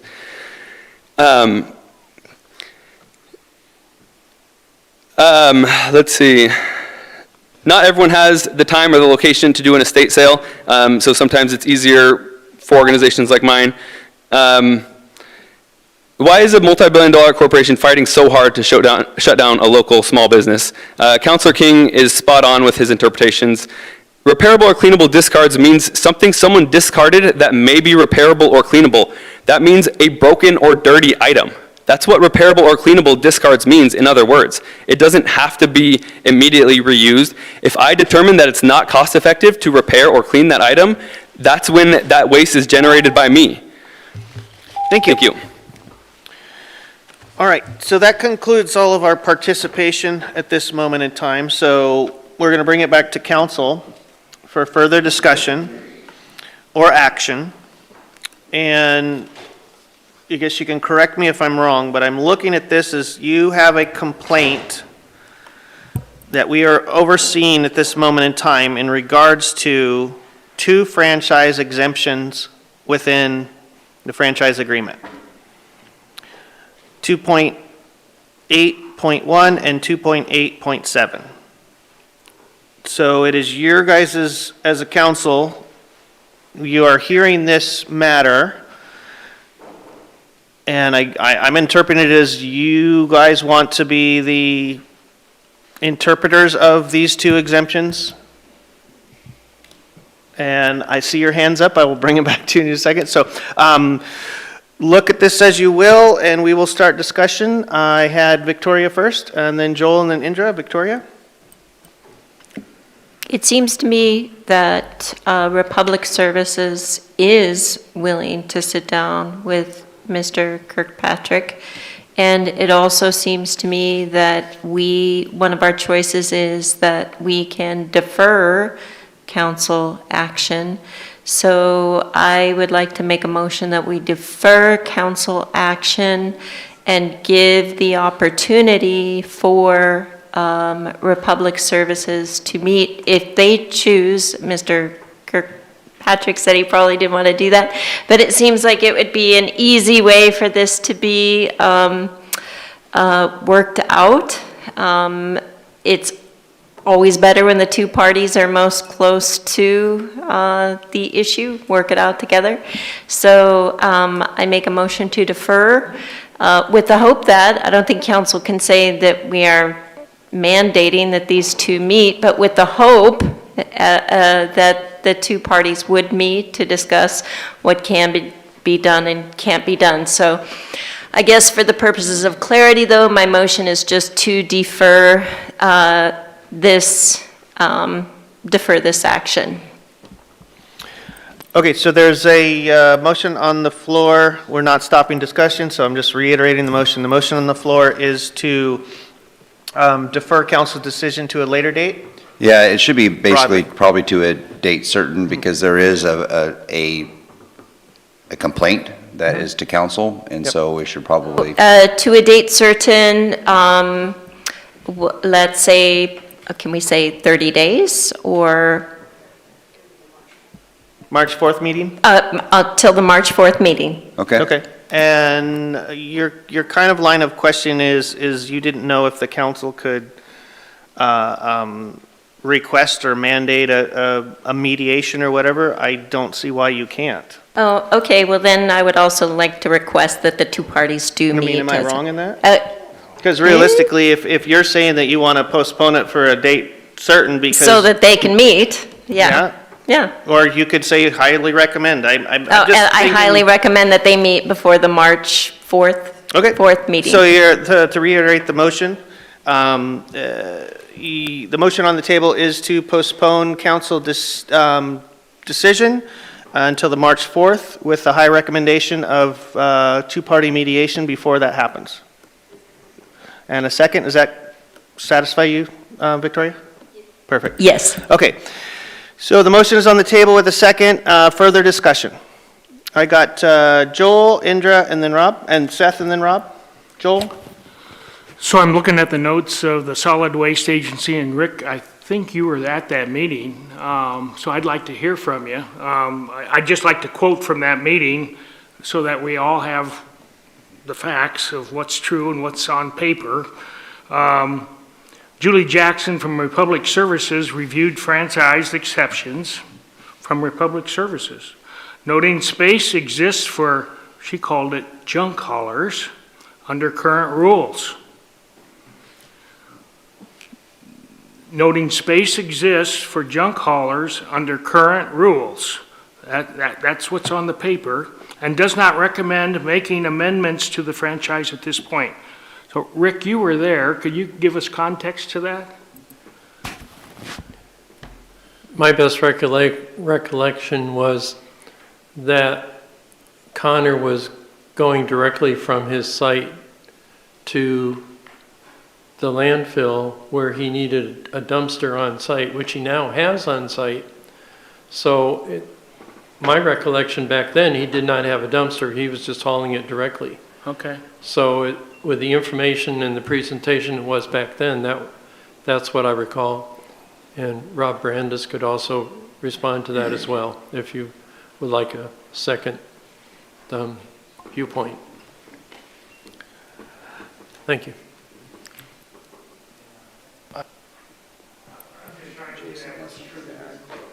Jason? Well, I was going to say, Rick is right on target. That was the context. It was also discussed, Councilor King, that the junk haulers can operate by offering the cleanup, the property cleanup services, and then utilizing dumpster services of the franchisees. So the rules didn't need to change. They just may not be hauling. What they would be doing is loading up the recyclables and the clean discards that they would then put into the thrift store, but the trash would then be going into dumpsters in a separate side stream. That was the discussion as I recollected it. We didn't maybe get at the verbatim minutes, but that was kind of the gist. Okay, good. Yep. All right. Further discussion, I got Indra, Seth, and Rob. Indra? So this seems pretty cut and dry to me. I mean, without making any judgment on who's right or not right, he said, she said, I think it's kind of irrelevant here because it's been 5 years since he's gone to the dump. Maybe he didn't do things right 5 years ago. We don't know. They're saying what he needs to do. The rules are clear. Connor's saying he knows what he needs to do. He's got the dumpster on his site now that he's going to follow the rules. And so in my mind, the complaint is that he's still banned and he shouldn't be banned. So in my mind, the complaint should be upheld. He gets to go to the dump and do the things properly and legally as to what he's saying he's going to do. And then Republic monitors that to see if he's really doing that going forward. And if he is, it's all good. If he's not, then there are repercussions to that. In my mind, I don't see why we would defer it and make them meet. Further discussion? I got Seth. Yeah, I mean, I think the complaint should be unfounded, just strictly on the basis of that those exemptions, currently as they stand, they're being broken, right? So he's not following them as they stand. So, but that does not mean that I think they should meet beyond this, and they can come up with what that looks like. So I don't think it needs to be deferred either, but I don't think it should be. I don't think it meets the requirements for an exemption, because then we're basically saying that what he's saying is accurate and not what Republic Service is saying is accurate, if that makes sense. I do want to state, I'm obviously pro-business. I think this is a tough one because this is basically two businesses, going at it right here in front of us. The multi-billion-dollar corporation concept, while I get it, all companies have to start somewhere. Southern Oregon Sanitation started as a small company, so, it's not all corporations that are, the bad guys, I will say. But, I would recommend beyond this, again, I think it's unfounded just based on what I'm reading, but I would still like to see Mr. Kirkpatrick and Republic sit down and, review the exemptions and figure out how he can fit within those exemptions. I think the issue was resolved because the Solid Waste Agency ruled on this already. And so, here we are debating it again, but that is their job. And, we had public comment that said that they did listen to the exact same thing and they ruled on that. So I'm going to go with that. I think Julie mentioned, that this could set a precedent, and I think that's accurate. Because again, if we say that he meets all the requirements based on what he's saying, then anyone could go and follow that. I'm not saying he doesn't meet any of them. I think there's areas, and so I think they need to sit down and talk those out. I think for me it's unfounded because I don't want to set a precedence today.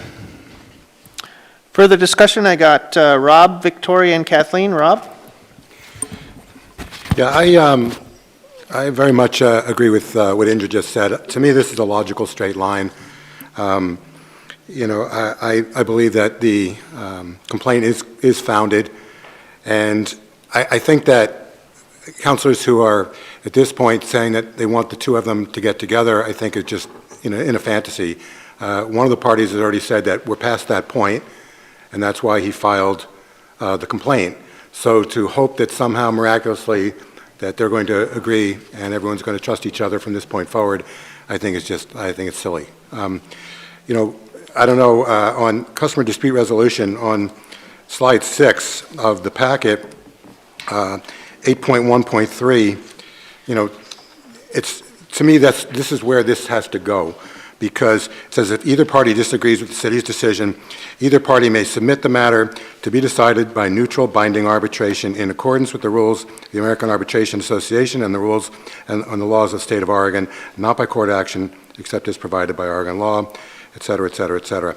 To me, council should make a decision tonight, and at that point, either one of these parties can then go to arbitration, because the bottom line is we've just gone around in a circle for about 3 hours with this, and these two parties are going to continue to go around in circles, and to think that anything is miraculously going to change, it's not. We've heard that. It should be very clear.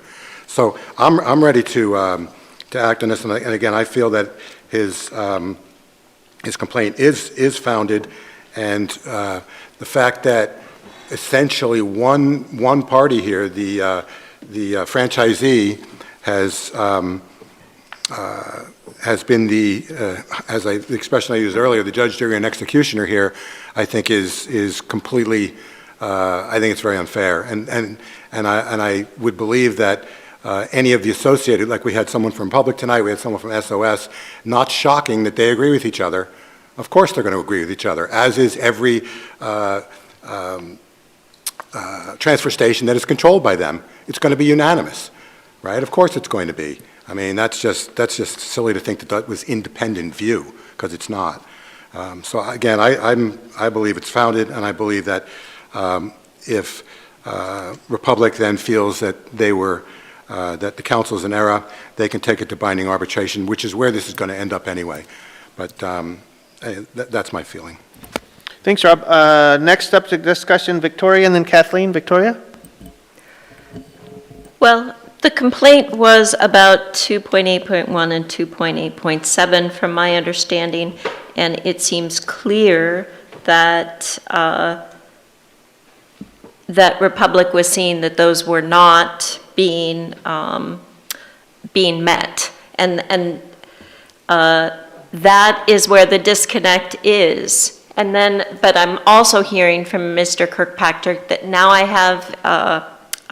do have a contractor's license, so so the business has changed, but he's still banned, and that's why they need to talk and start anew. It just seems to me, and it very well could be that this will go to mediation.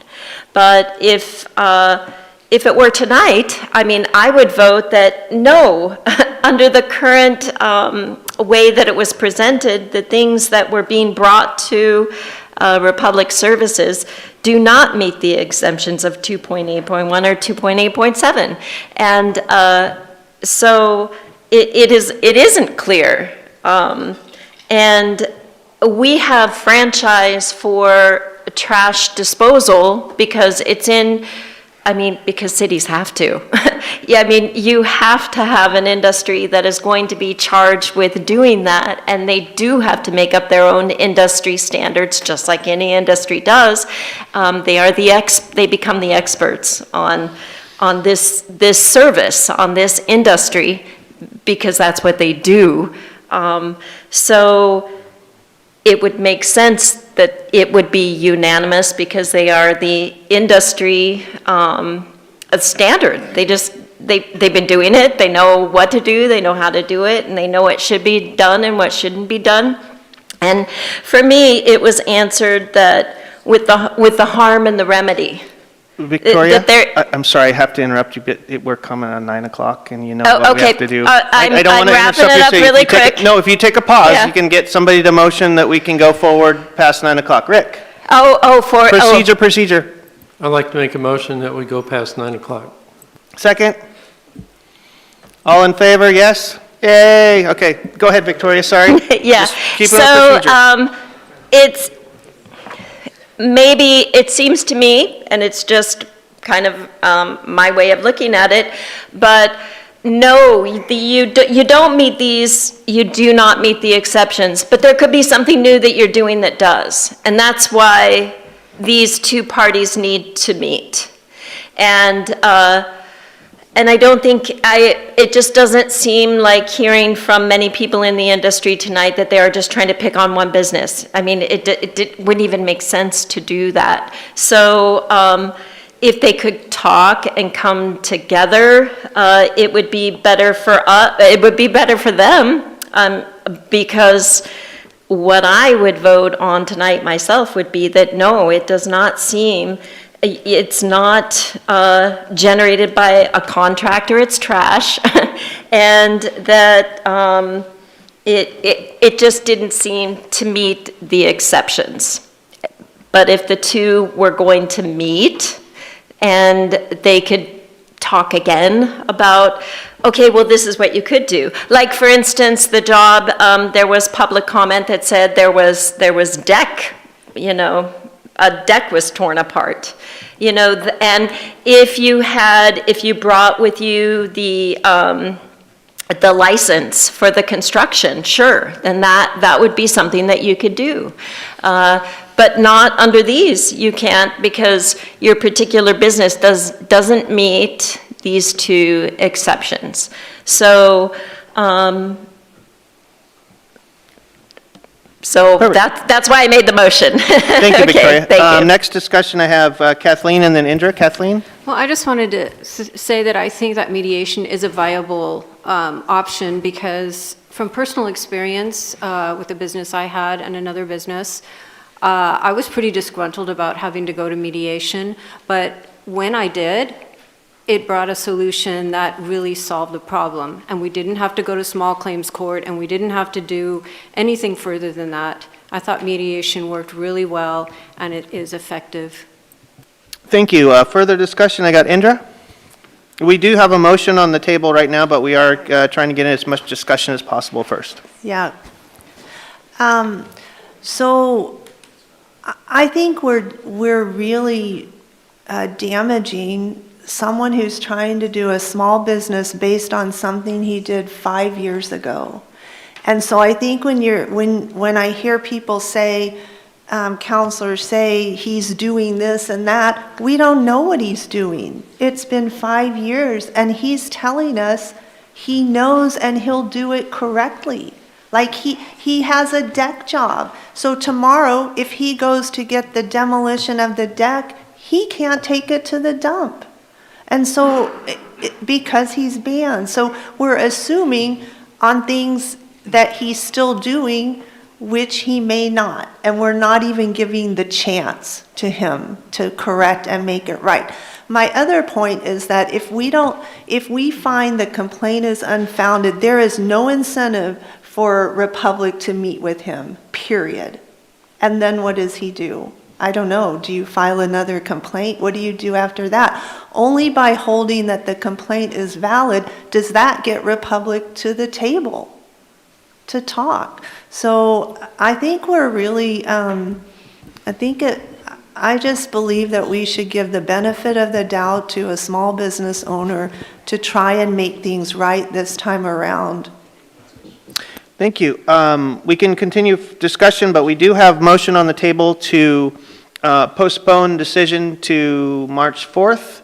And a vote yes on that will not make a decision tonight. It will postpone the decision till March 4th. Voting no on that motion will leave it open-ended. So further discussion. Victoria? Part of that motion was that we highly suggest that the two Correct. I'm just parties- generalizing. Yeah, okay, Yes. thank you. Indra? So what happens if they don't meet? It's up to the council to make another motion. Oh, if they don't, sorry, if they don't meet, well, basically, the motion was highly encourage them to meet before the next decision as part of the motion. If they don't meet, you still at the March 4th meeting have this in front of you to make a determination on whether it's founded or not. Yep. So any further discussion? Okay, there's a motion on the. Quick go ahead. question. So, Go ahead, Rob. So on the postponement date, so at that point, public comment's already been taken, so that wouldn't happen again, correct? Procedurally. Or are we going to go through another 3 hours of round robin? Yeah, if you're taking in new information, then you likely need to have it open to additional public comment. If no information was being provided, but it's just a continuation, then that would be different. But I believe you're potentially going to be hearing from the other parties, which would then require probably a public comment. So it could be an unlimited time again. Yeah, well, you would go into another proceeding. Very inefficient, but thank you. Okay, so motion on the table is to postpone to March 4th with criteria.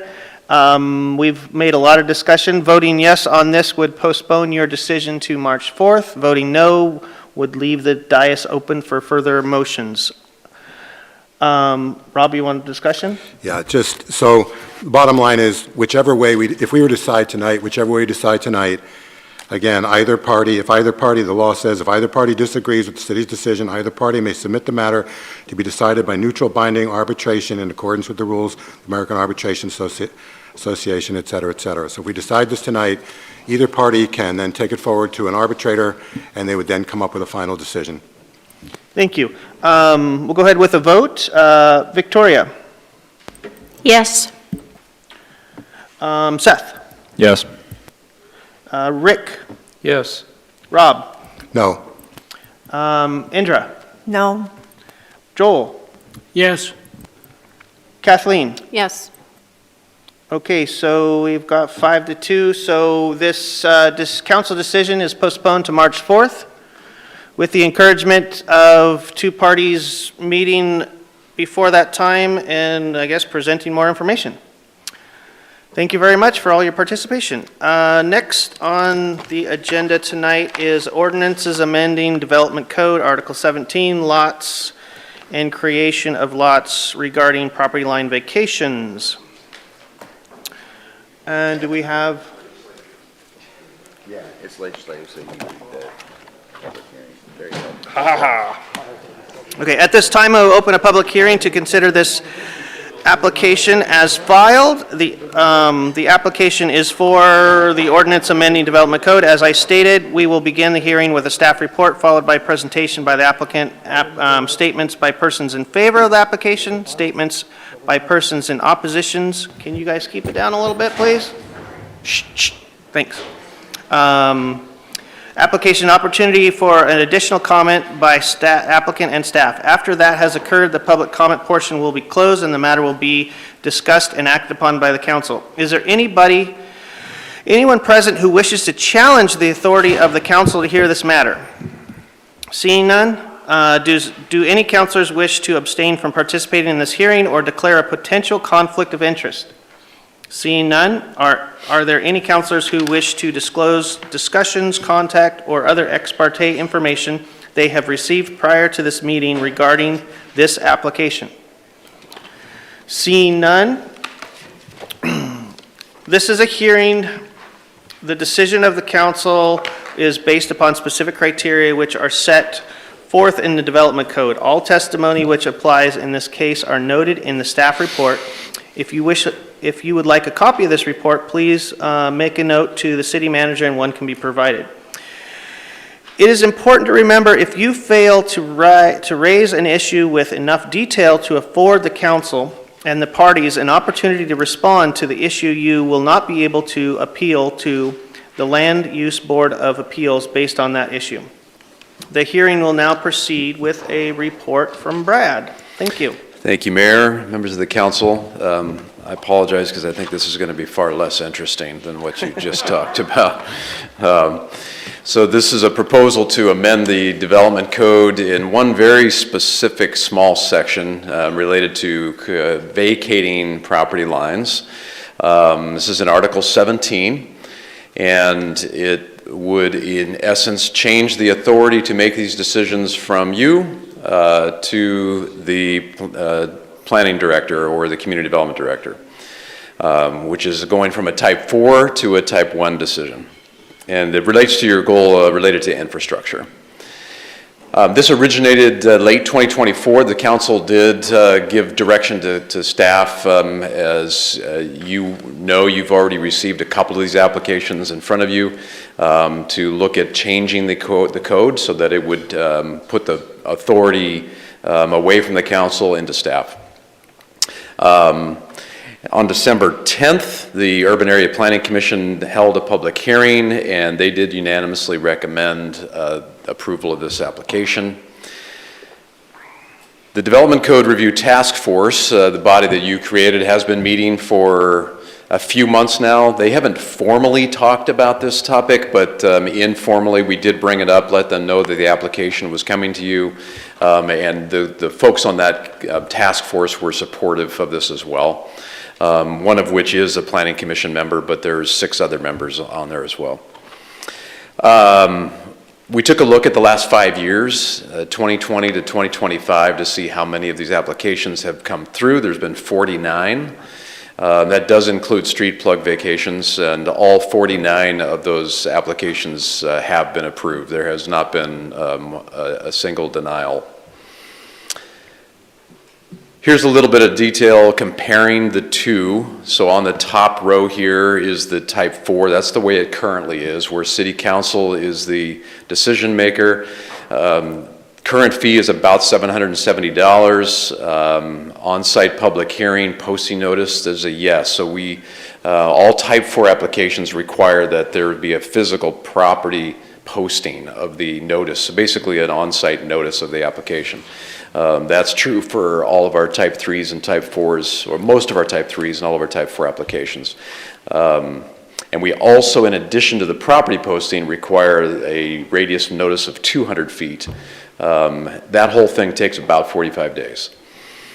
If you approve this tonight, that would go to a type 1B. That would make the authority the director. The fee would drop about $300. There would not be an on-site notice posted.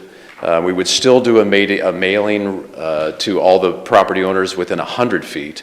That's what we do with other type 1s. And it would take about 30 days. So bottom line here, it saves some staff time. We don't have to prepare presentations. We would not have to do a full-blown staff report. It also takes the application time from when they apply to the final decision is shorter. Shaves off about 2 weeks, could be a little more, could be a little less depending on the timeline. There's 4 required criterion to make changes like this in the code. You've seen this a few times now. The Planning Commission did review these 4 criterion and they found that they were satisfied. The criteria to approve these would not change. Staff would still need to go through that process. So it's the same criteria and that doesn't change. Call to action is here tonight. There have been no written public comments that were submitted for this tonight. There is no 120-day deadline, and the Planning Commission did recommend approval. So, and there's a few alternatives for you. So I got a quick question, and then I'll let council. So this is stated as, just for clarification, lots and creation of lots regarding property line vacations. So this would fall in the realm of lot split, minor lot split, or just moving of a lot line? Just removing. Removing a lot line. Okay. Correct. So Yep. taking 2 lots and making it into 1 in Correct. general terms. Okay. Thanks for the clarification. Any further questions? Joel? So Brad, has the council ever denied any of these in the past? They have not. Okay, thank you. Do you want to be the first? Just kidding. Any further questions? Sorry, it's late in the night. I'm kind of getting a little campy. I should clarify that we looked at the last 5 years. It's possible that prior to that there was a I denial. appreciate the mayor's humor. Thanks. Indra? But if it was denied, they could appeal to the council, correct? Is that right? If it didn't go the way they wanted? All appeals of the council decision have to go to the Land Use Board of Appeals. So it would go higher, Thank you. no lower? Her question, right, your question was if they wanted to appeal the director's decision, it would come to council. Right. Is that your question? Yeah. Right, that was my question. Sorry. No, I thought you were talking about the prior. Yeah, no, that's correct. The, any appeal of a director's decision goes to the Planning Commission first, and then if it's not resolved there, then it would go to the council. Okay, that's what So you're talking about like a specific case? Yeah, well, you're not just skipping over us completely. Any further questions for Brad? Seeing none, thank you, Brad. Thank you. At this time, we'll open it up for public comment. Is there anybody in the public that would like to present in favor of this application? Is there anybody in the public that would like to present in opposition of this application? All right, seeing none, I'll bring it back to council for further discussion and/or action. Kathleen? I move to approve the ordinance amending Development Code 17 lots and creation of lots and have it read by title only, first reading. All right, we have a motion on the table for approval with first reading. Is there a second from Rick? And any further discussion? All right, Kathleen, how do you vote? Yes. Joel? Yes. Indra? Yes. Rob? Yes. Rick? Yes. Seth? Yes. Victoria? Yes. All right, motion passes for first reading. An ordinance of the Council of the City of Grants Pass amending Development Code Article 17, lots and creation of lots regarding property line vacations. Thank you very much. Ordinance has been read for the first time. Seth? Yeah, I move to approve the ordinance amending Development Code Article 17, lots and creation of lots, and have it read by title only, second reading. All right, there's a motion for second reading with a second from Joel. And how do you vote, Seth? Yes. Victoria? Yes. Kathleen? Yes. Joel? Yes. Indra? Yes. Rob? Yes. Rick? Yes. Thank you. Passes for second reading.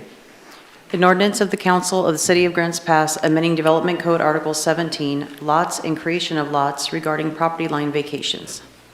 Thank you. All right, next on the agenda will not happen as previous motion has postponed it. So we will go to general public comment. This is an opportunity for the public to address the City Council on items not related to a public hearing or council action item for the council. The intent is to provide information that is pertinent to the city's jurisdiction. Each speaker will be given 2 minutes to address the council as one body, not two individuals. At the conclusion of public comment, council will have the opportunity to respond if they so choose. This meeting will proceed in an effective and courteous manner. Citizens and council members will be allowed to state their positions in an atmosphere free from slander, threats, or other personal attacks. Signs or placards, outbursts of applause, campaigning for public office, or other disruptive behavior will not be tolerated. If you have a question regarding any government-provided service or a current city policy, please contact the city manager's office in an attempt to resolve that matter. All right, I have 3 cards here, and it looks like Rika Brown, you're up. Please restate your name, and you have 2 minutes. Rika Brown, Grants Pass. Coal is the only fossil fuel. It was formed only in the Carbonaceous era, when trees didn't rot because fungi could not use lignin. Trees died, fell, and piled up. As dirt covered them, they formed charcoal and slowly fossilized into coal. The Carbonaceous era ended when fungi evolved to use lignin. Oil and natural gas are not fossil fuels. They come not from ancient land animals, but from organic mud that builds up on oceanic plates that eventually slide under continental plates, the mud lubricating the process, and refined in the upper layers of the mantle from the churning of magma, heat, and pressure. I figured this out over a decade ago. Last year, I found an article in Live Science, North America is dripping down into the Earth's mantle, by Sasha Pear, April 2nd, 2025. The mud at the top of this plate below the center of the continent is refined into water, salt, oil, and natural gas. Being lighter than melting rock, they are pushed toward the surface. Springs of fresh and mineral water are common and keep rivers running. Salt gathers in caverns near the surface. The carbonaceous portion, oil and natural gas, sometimes finds cracks that reach the surface, which is how mankind discovered tar pits and used tar for sealing Moses' basket and ships. In 1859, oil was brought to the surface in Pennsylvania and refined into kerosene. Thank you. All right, I got 2 other cards, but I'm assuming these people are gone, but I will announce it anyways. Jax? All right, thank you. Seth? All right, thank you. That concludes our portion of general public comment. Next on the agenda is our consent agenda. Can you please put that on the screen for us? I have been not notified of any items being starred or otherwise, so the consent agenda is as shown. I would be looking for council for some action. Victoria. I move to approve the consent agenda as written. Thank you. Is a second from Seth? It's been motioned and seconded to approve the consent agenda as shown. Victoria. Yes. Seth. Yes. Rick. Yes. Rob. Yes. Indra. Yes. Joel. Yes. Kathleen. Yes. All right. Consent agenda passes. Thank you very much. Next on our agenda tonight is matters for mayor and council. And at this moment in time, we would be appointing members to our first 40 Feet Citizens Advisory Committee first, and then we can get into discussions. Kathleen? I had also two things I wanted to bring up. Absolutely. We're going to get this one done first. Do we have? We don't have a presentation. I don't know if Bradley has anything. We're just needing a representative from council to be on the first 40 committee. Oh, apologize, I didn't read that part. It's appointing a counselor. Rob? Yeah, this has been an item of interest for me for about 5 years. I brought it to 6 years, actually. I brought it to the prior council, prior to when I was on, and I'd like to actually be a part of it. I'd like to represent the council in this process. Anybody else? Indra?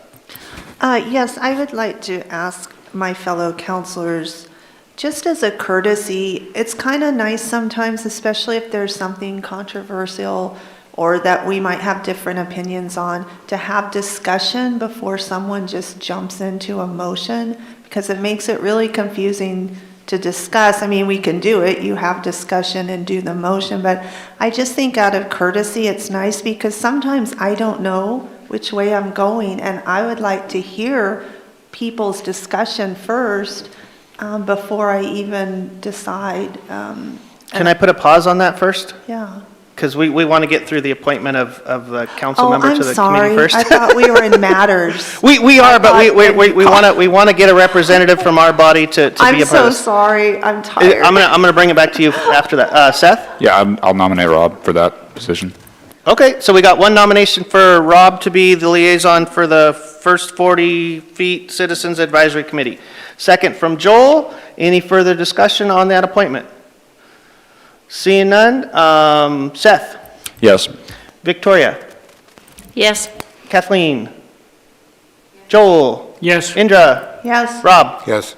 Rick? Yes. All right, Rob will be our liaison to the advisory committee. Thank you very much. Now, Indra, you have the floor. Well, I think I was finished, but, you know, just out of courtesy to have a little discussion prior helps me to think about it before motions are made. It's just helpful. I'm just asking for courtesy, not, of course, anyone can make a motion at any time, and I respect that, but I'm just asking. And thank you for airing your concerns. Hopefully you guys do notice that I try to make sure that everybody does get a voice in all of this and make sure that we do have plenty of discussion, as was shown in previous here where we had a motion up front, but we did go through a healthy bit of discussion before we put that to a vote. So I'm very cognizant of that, but your concerns have been heard. Thank you. Any further matters from council? Kathleen? Two. Okay. You only get one. But if you're nice, I'll give you two. So I just wanted to give you a little update from the Community Outreach Panel for Parker's Place Village. The meeting's purpose, as it was defined by the group, is to review community feedback, opportunities for improvement, and ensure follow-through.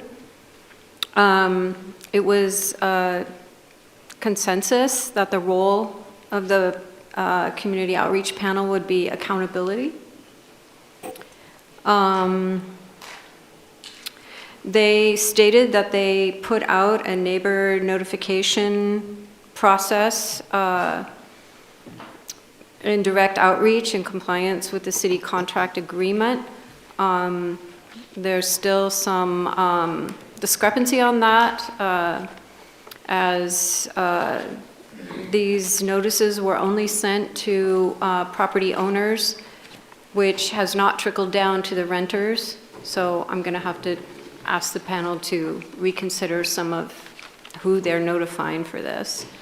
Some of these renters have no contact with their landowners whatsoever. They have established a email, parkersplacevillage@gmail.com, and an official Facebook page. Although with the Facebook page, they've turned the comments off. which I thought was interesting. Let's see. And they are meeting the fourth Friday of each month. So if anybody has anything to bring to Seth or I for the panel, we'll be meeting the fourth Friday of each month. Yeah. I think, Chief Hensman, I'll take you up on meeting at the police station moving forward. I think that'd be easiest. Just a side note. I saw you, I think you mentioned it in an email. Yeah, I mentioned an email. Absolutely happy to satisfy that need. And you're going to notify everybody in there? Okay. That was one. The second business thing that I had to bring was an interesting thing that happened this last week when I tried to go to agenda setting. There was a discrepancy about the laws, and which I wasn't informed about. As when I got there, I was denied to attend the meeting, even though there wasn't a quorum of counselors. I was told that there were new laws. Well, Stephanie had just simultaneously sent out a public meeting laws training, and so I took the training. And there was nothing in the training that said that under quorum could meet in the agenda setting meeting, because that isn't a decision-making body. That's just a agenda setting. There's no vote taken there. There's no decision-making happening there. So I just wanted to bring it back to council about what everybody thinks about other counselors attending the meetings if there is no quorum in those. So, under an interpretation of the current Oregon State meeting law, we had determined that if we had a meeting of agenda setting with myself, council president, council vice president, and then an additional floating council member, then that was advised to be too close to a quorum, because there is decision-making that could be argued happens in the agenda setting, meaning that we're setting precedent going forward on what items the council would be seeing within their agenda. So if you wanted to weigh in on that as well, Stephanie? So there were a couple of concerns that were raised. First was my understanding is there were supposed to be 4 council members at that meeting plus the mayor. While it doesn't quite meet the quorum requirements, if you have 4 council members, that's a tie vote, with the mayor being a tiebreaker, so there's some concern about that. It would not technically be a violation of quorum, though, for purposes of the meeting. The other piece to it had to do with more along the lines of that many council members receiving information outside of a public meeting. Some of the topics that were on the agenda for that meeting were ones that would cross the line, where it would be actually receiving and discussing information itself. I believe it was the legislative priorities components. Because of the nature of that conversation, there was concern that it would then lead to half, if not more, of the council obtaining information outside of a public meeting. And we just wanted to make sure that there was some precautions taken, particularly when the council procedures say that the only 2 council members should be involved in the agenda setting. It should be the council president plus 1 rotating, and that there would only be 2. So expanding that to 4 was outside of council procedures. Well, I had checked with the vice president, and he was out of town that week, so I knew that he wasn't going to be attending. And so I agree, if it's 4, maybe that could be questionable, but there was only going to be 3 at that meeting. So and I verified it by being there. So we changed our format going forward, where we basically will have myself, the council president, the council vice president will not be in attendance of the agenda-setting meetings, so that leaves the breadth of us having a rotating council member, and we'll be well underneath scrutiny. I personally kind of took it upon myself as to walk a little bit more genderly around the new Oregon meeting laws and don't want to tiptoe in the gray area. So basically, that's kind of why we've changed things a little bit. But going forward, we're going to go with council president, myself, and then a rotating council member. Where are those new laws? Wasn't even brought up in this training that I took that was... The new laws that we're referencing was the concerns about serial meetings, which we talked about before, and which changed in, I believe it was the 2023 legislative session. I think they took effect in 2024. Those were the laws that we were concerned about with public meetings, making sure that all information was being received by the vast majority of council at a public meeting, which with the topic of the legislative priorities, what we expected from that discussion was going to be outside of just straight, this goes on an agenda and on what date kind of a topic. It was going to be more substantive than that, and there was concerns. Okay, so my training was from 2024, and there was nothing said in there about that. I mean, yeah, it just says you didn't, I mean, yeah, if you have a quorum, that's obvious. But you have anything under a quorum, and there were only going to be 3 at that meeting. But there's also the OGEC interpretation of the new laws, which didn't come out until July of 2025. And that's what has given us a lot of pause over the last few months, because OGEC's interpretation says that 2 council members talking to people individually can mean that everybody has a violation regardless of whether or not they knew that other people were talking to others. So it's a much broader definition and a much broader scope that OGEC interprets. And so maybe in the training that you watched, maybe it wasn't quite, they weren't aware of OGEC's interpretation at that time because that didn't come out until July. And can you send that to us? The interpretation, the OGEC, I believe I've handed it out twice. You have? Yes. I believe I provided it at the training last, the strategic planning. It was in the strategic planning? Yep, I distributed it then. Okay, thank you. Yeah, just to reiterate, I mean, the decision to kind of slim that meeting down was more for the whole of the body of the council to make sure that we were complying with the interpretations of that Oregon meeting law. And it wasn't to exclude anybody. It wasn't to be into that. We're just trying to, be within the realms of, I don't want to play in the gray area. Hopefully that's okay. And stick with your rotating agenda setting slot. And you guys can talk amongst yourself if you can't make it, or you want to, if you see an agenda setting coming up that you want to be involved in, you have every right to contact that person that's going to be in there, that floating council member, and trade spots with them if you want. Any further matters for Joel, and then Victoria. Joel. I need some help from Aaron on this one. The Chamber of Commerce hires an outside firm to do a survey, and then they present that survey at the Hive.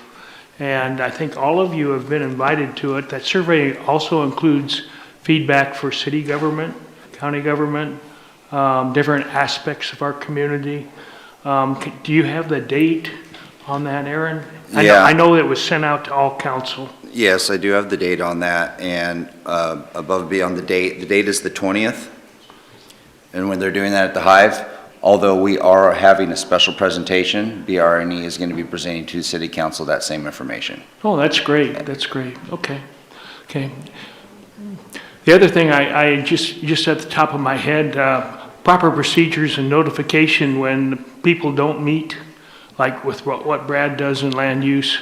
And it applies to our earlier case. It's important that we document in letters if somebody's banned from something and the reason why, that it's on a piece of paper, not just a verbal thing, and has duration and the reason why that happens. And so any government matters where we do that, that's fairly important, I think, so that we're not arbitrary and capricious. Victoria. What time is that Hive presentation on the 20th? Thank you. And the only thing that I wanted to say was Kathleen mentioned that there were not going to be 4 people at that council meeting, so it would have been fine if she stayed. So it's unfortunate that she wasn't able to. So anyway, I just wanted to point that out.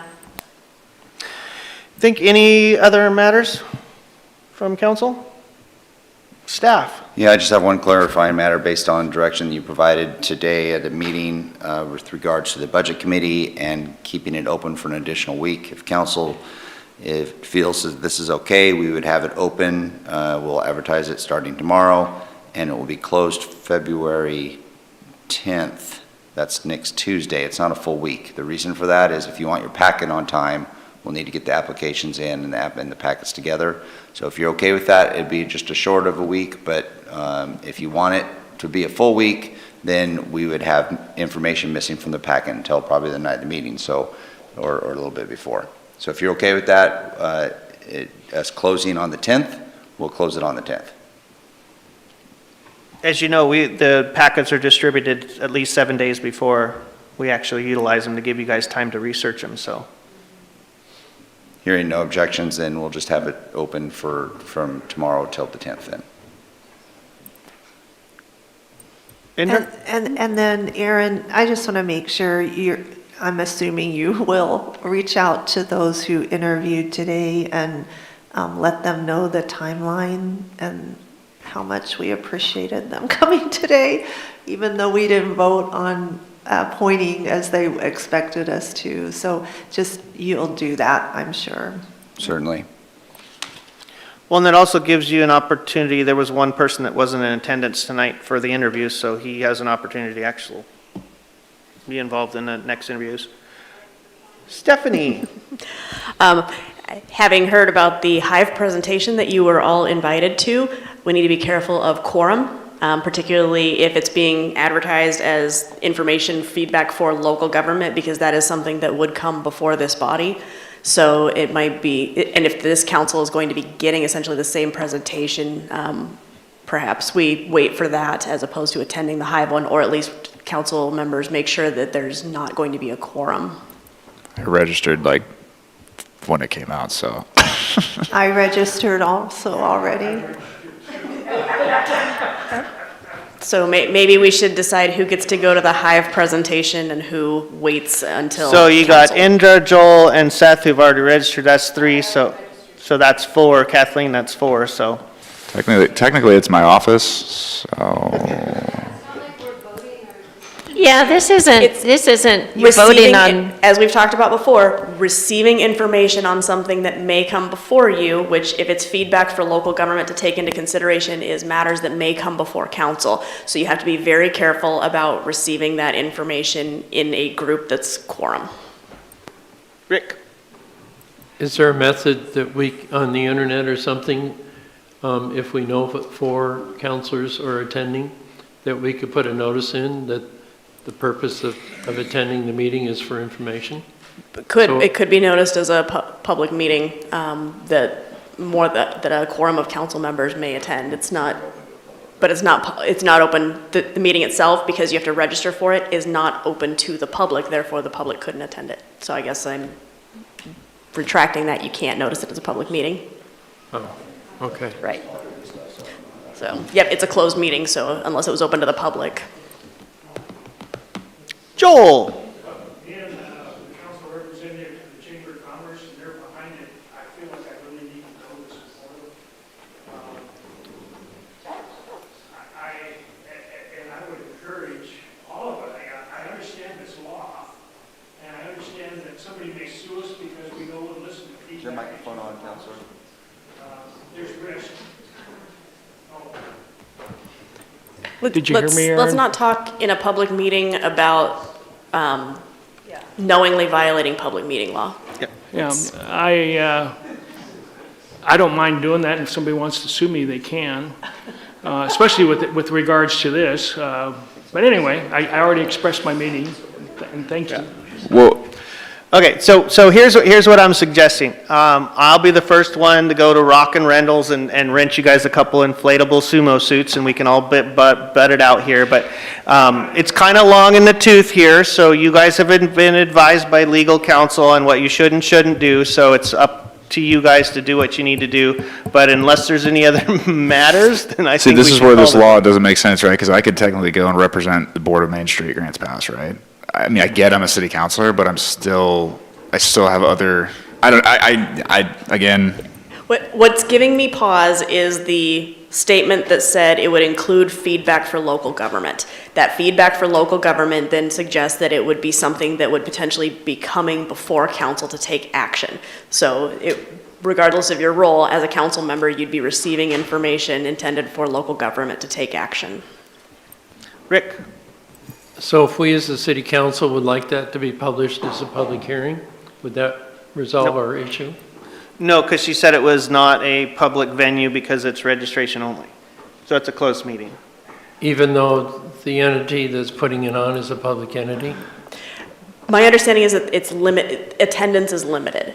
So if attendance is limited and not everybody can go, regardless of how many people, that's where you may have problems with that. I don't think, I know there's registration. I mean, again, somebody could talk to Terry Hopkins tomorrow about it, but I think, I could be wrong, that the registration is only if you want to eat. I could be wrong. Don't quote me on that. I thought that's what I read. So other than that, it's open to anyone. So again, maybe ask tomorrow. Any other matters that don't revolve around public meeting laws? Okay, if none, seeing none, staff's good. Anybody? Oh, Jason? You thumbs up? You're just like, go home. Okay. I would be looking for a motion to adjourn. Thank you. So moved. Second. Awesome. Thumbs up. We're going home. Thank you very much for your participation tonight.